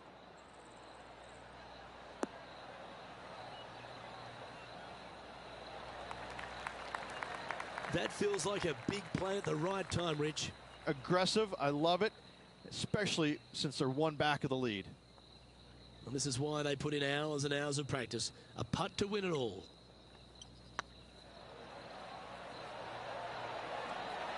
Just didn't drop.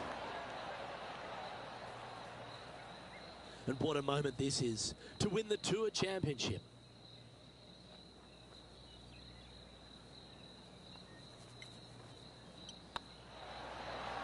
Well, Rich, that was a fantastic season on tour, no doubt about it. We finally have our FedEx Cup champion. Luke, this player deserves the FedEx Cup championship. They played exceptional golf all year long, and they showed what they're made of when it mattered the most. Just an incredible accomplishment. Congratulations to this year's FedEx Cup champion. Well, another great day of action here at 2K Sports. On behalf of Rich Beam, the entire hard-working folks and team here, I'm Luke Elvey. We look forward to your company next time.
2K Sports and the PGA Tour are delighted to bring you the season-long race for the FedEx Cup.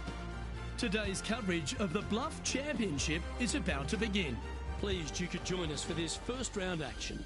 I'm Luke Elvey alongside Rich Beam in the booth, and it's a hello to Henny Koyak down on the course following our featured group. Hey guys, I can't wait to watch these two go at it again. It was an incredible battle first time round, and I think there'll be a few shots fired out here. Yeah, he's going to have some bullets coming his way throughout this entire matchup. Let's see if he can dodge them.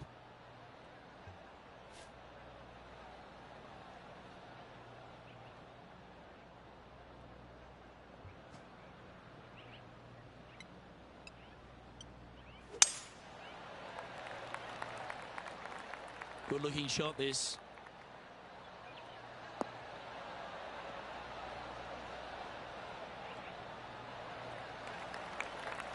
Time for the second shot into the first.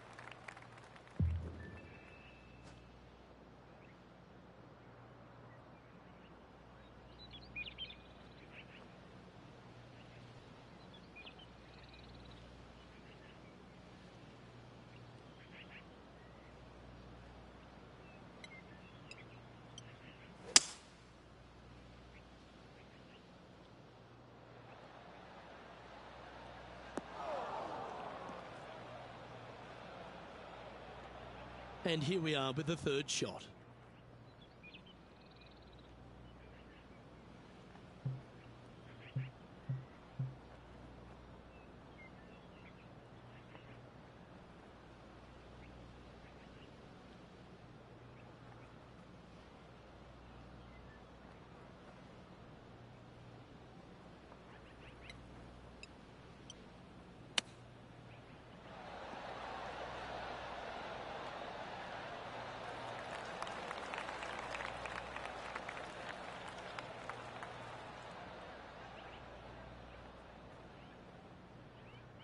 Oh, that was tidy. That should ensure the up and down. You better believe it is great stuff to watch. Good look at birdie here.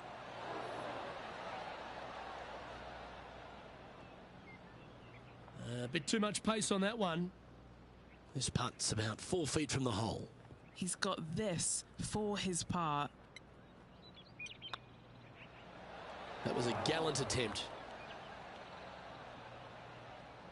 And just a little bit of clean-up work remaining on this hole. So it'll be a bogey on the scorecard to begin the round. Starting off with a bogey at first, not tragic. You got a lot of holes to make it up. Let's see how they deal with it going forward.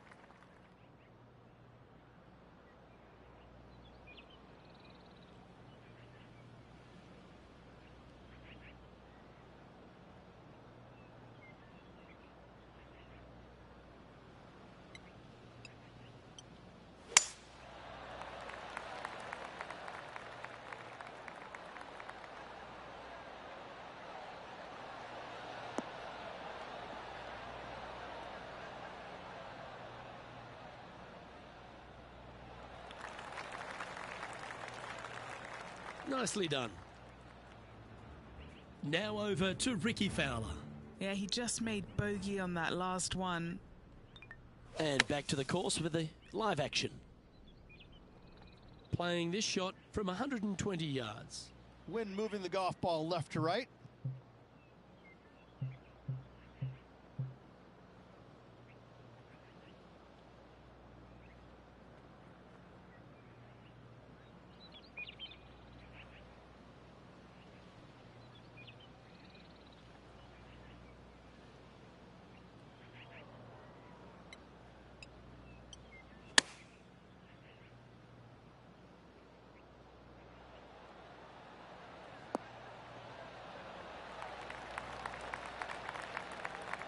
A wonderful shot and a chance for birdie here at the second.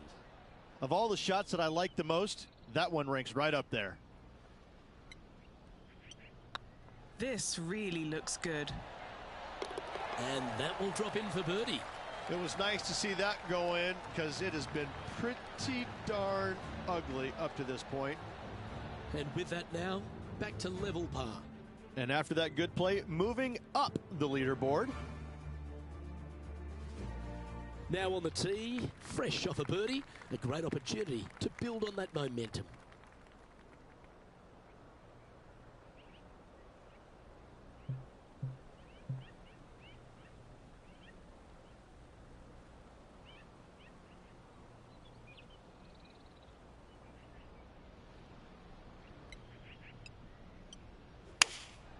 Looks to be going with the 6-iron.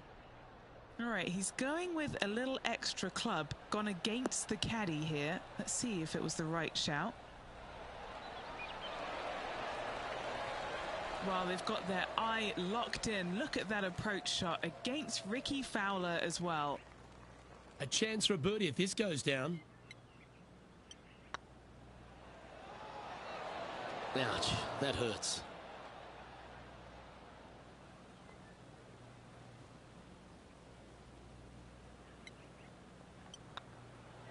Now that's got to be frustrating. Hit such a great approach shot in, but wasn't able to convert.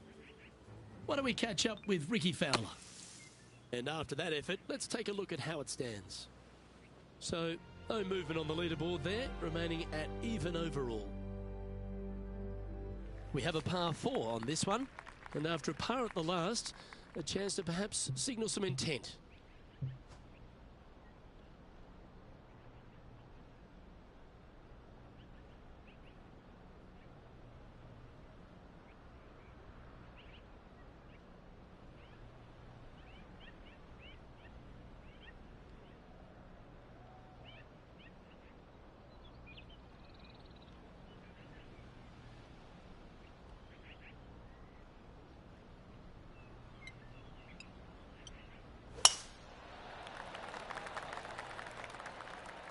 This one looks to be headed towards the fairway.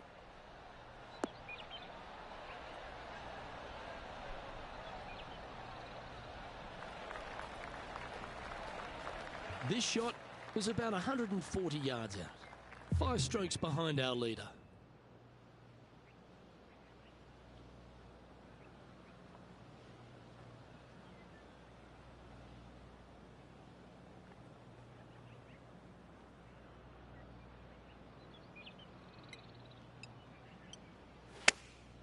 Chosen the pitching wedge here.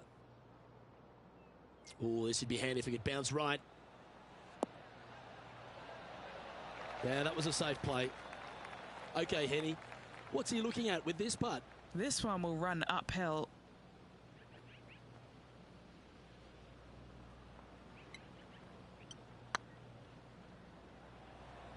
Oh, I like the look of this. Ooh, right by the hole. And this putt coming up for his par. Okay, let's head to the next. So no movement there. The player remains at even par. Let's see what happens here at the 5th.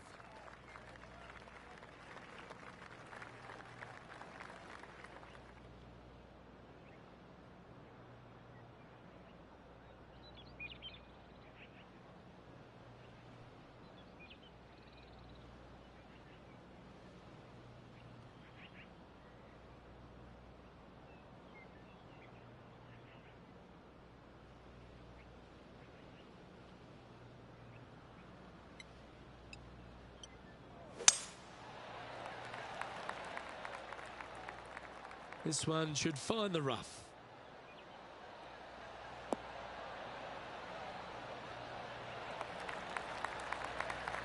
Well, Rich, it looks like this player has signed on with a new brand of ball, and they're using them for the first time. What kind of adjustments need to be made? Hopefully they've done their homework and done testing before this week with this new equipment, because if not, they might hit some shots that don't quite turn out quite as expected. And as we know by watching these tour players week in and week out, they can be fragile beings at times. And if something happens that's a little bit unexpected, then that seems to throw them off awfully quickly. So I hope that they did their due diligence, got some time before putting this golf ball in play this week. Hopefully it's not the first time they've played around a golf here, because if it is, then it's going to be interesting to see how they handle all these changes.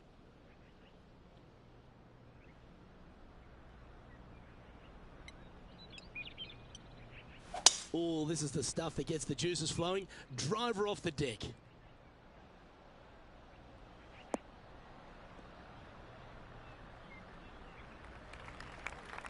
Getting ready to play their 3rd. 5 shots off the pace.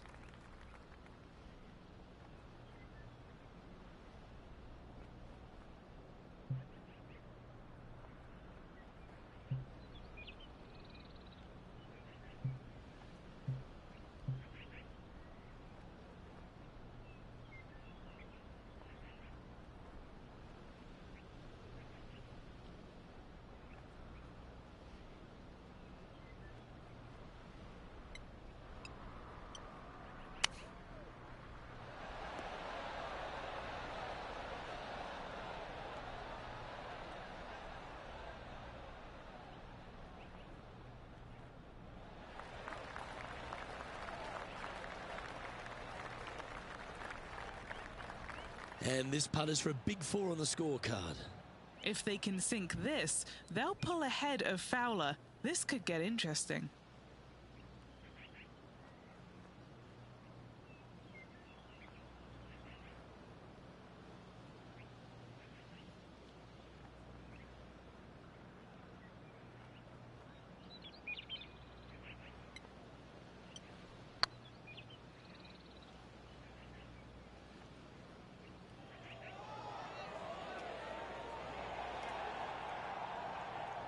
Well, that's a bit disappointing. A 7-footer right here. This is what they have left for a par. Oh, nice looking putt. And down she goes. Now let's switch our focus to Rickie Fowler. He's happy, just came off a birdie. So after that effort, let's take a look at the leaderboard. And that par ensures he'll stay right there at even par. Welcome to the tee of a par 4. Well, on the tee now, coming off a par. Chance to pipe one up the middle.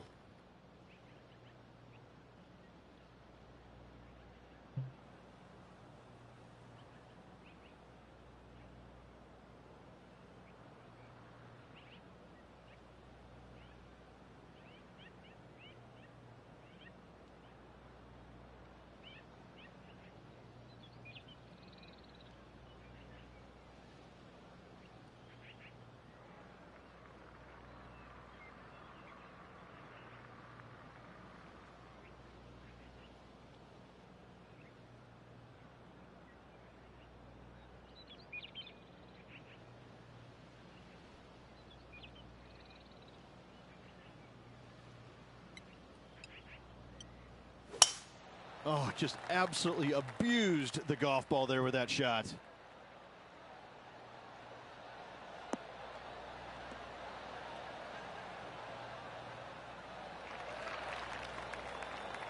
Even for the day.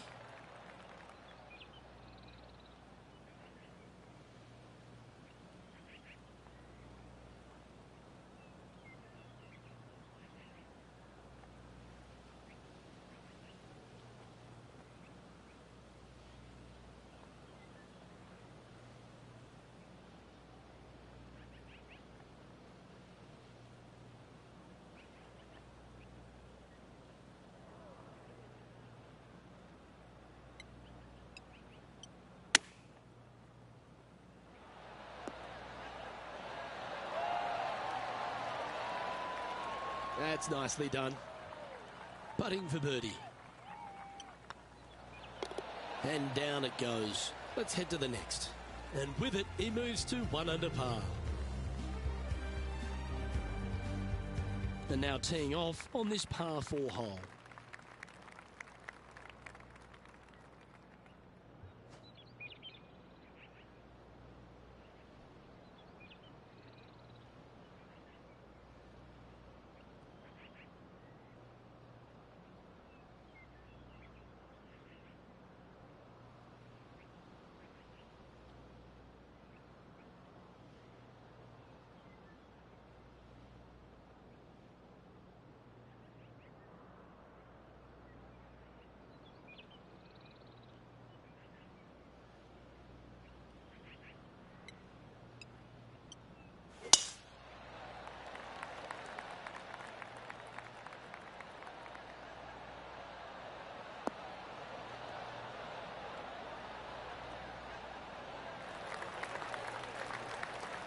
Oh, well done.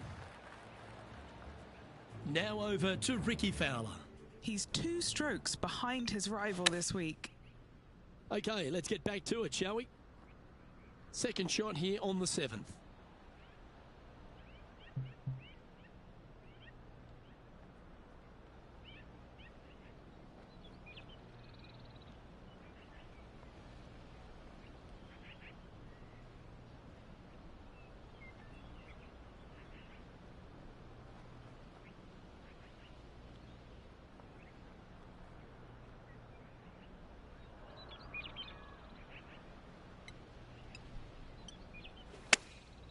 Going with the pitching wedge here. This one looks to be on a pretty good line. Are you kidding me? Check out this little beauty. Nice touch. Yes, sir. Gets it to go. Thank you. Oh, that's an absolute beauty, hey, Beamer. Why don't we take another look at it? This shot was absolutely perfect. Looks just as nice on the second viewing.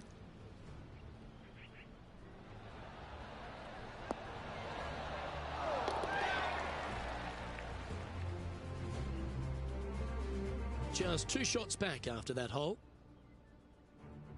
Here we find ourselves at the dramatic 8th hole at Craggy Heights, a par 3 playing 198 yards from the back tees. Look, probably one of those picturesque par 3s on this golf course, if not the one.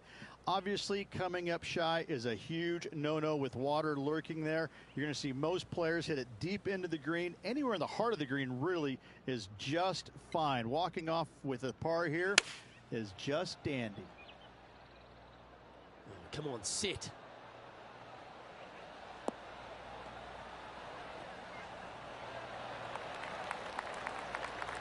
Now that looked pretty good the whole way. Already had a few birdies today. This for another. A spot in the top 5 on the line here.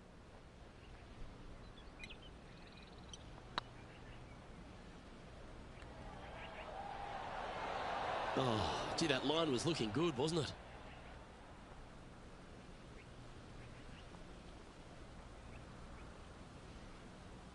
What are we looking at for this putt, Henny? 18-footer here is what he's facing. This is what they have left for par. Oh, just missed.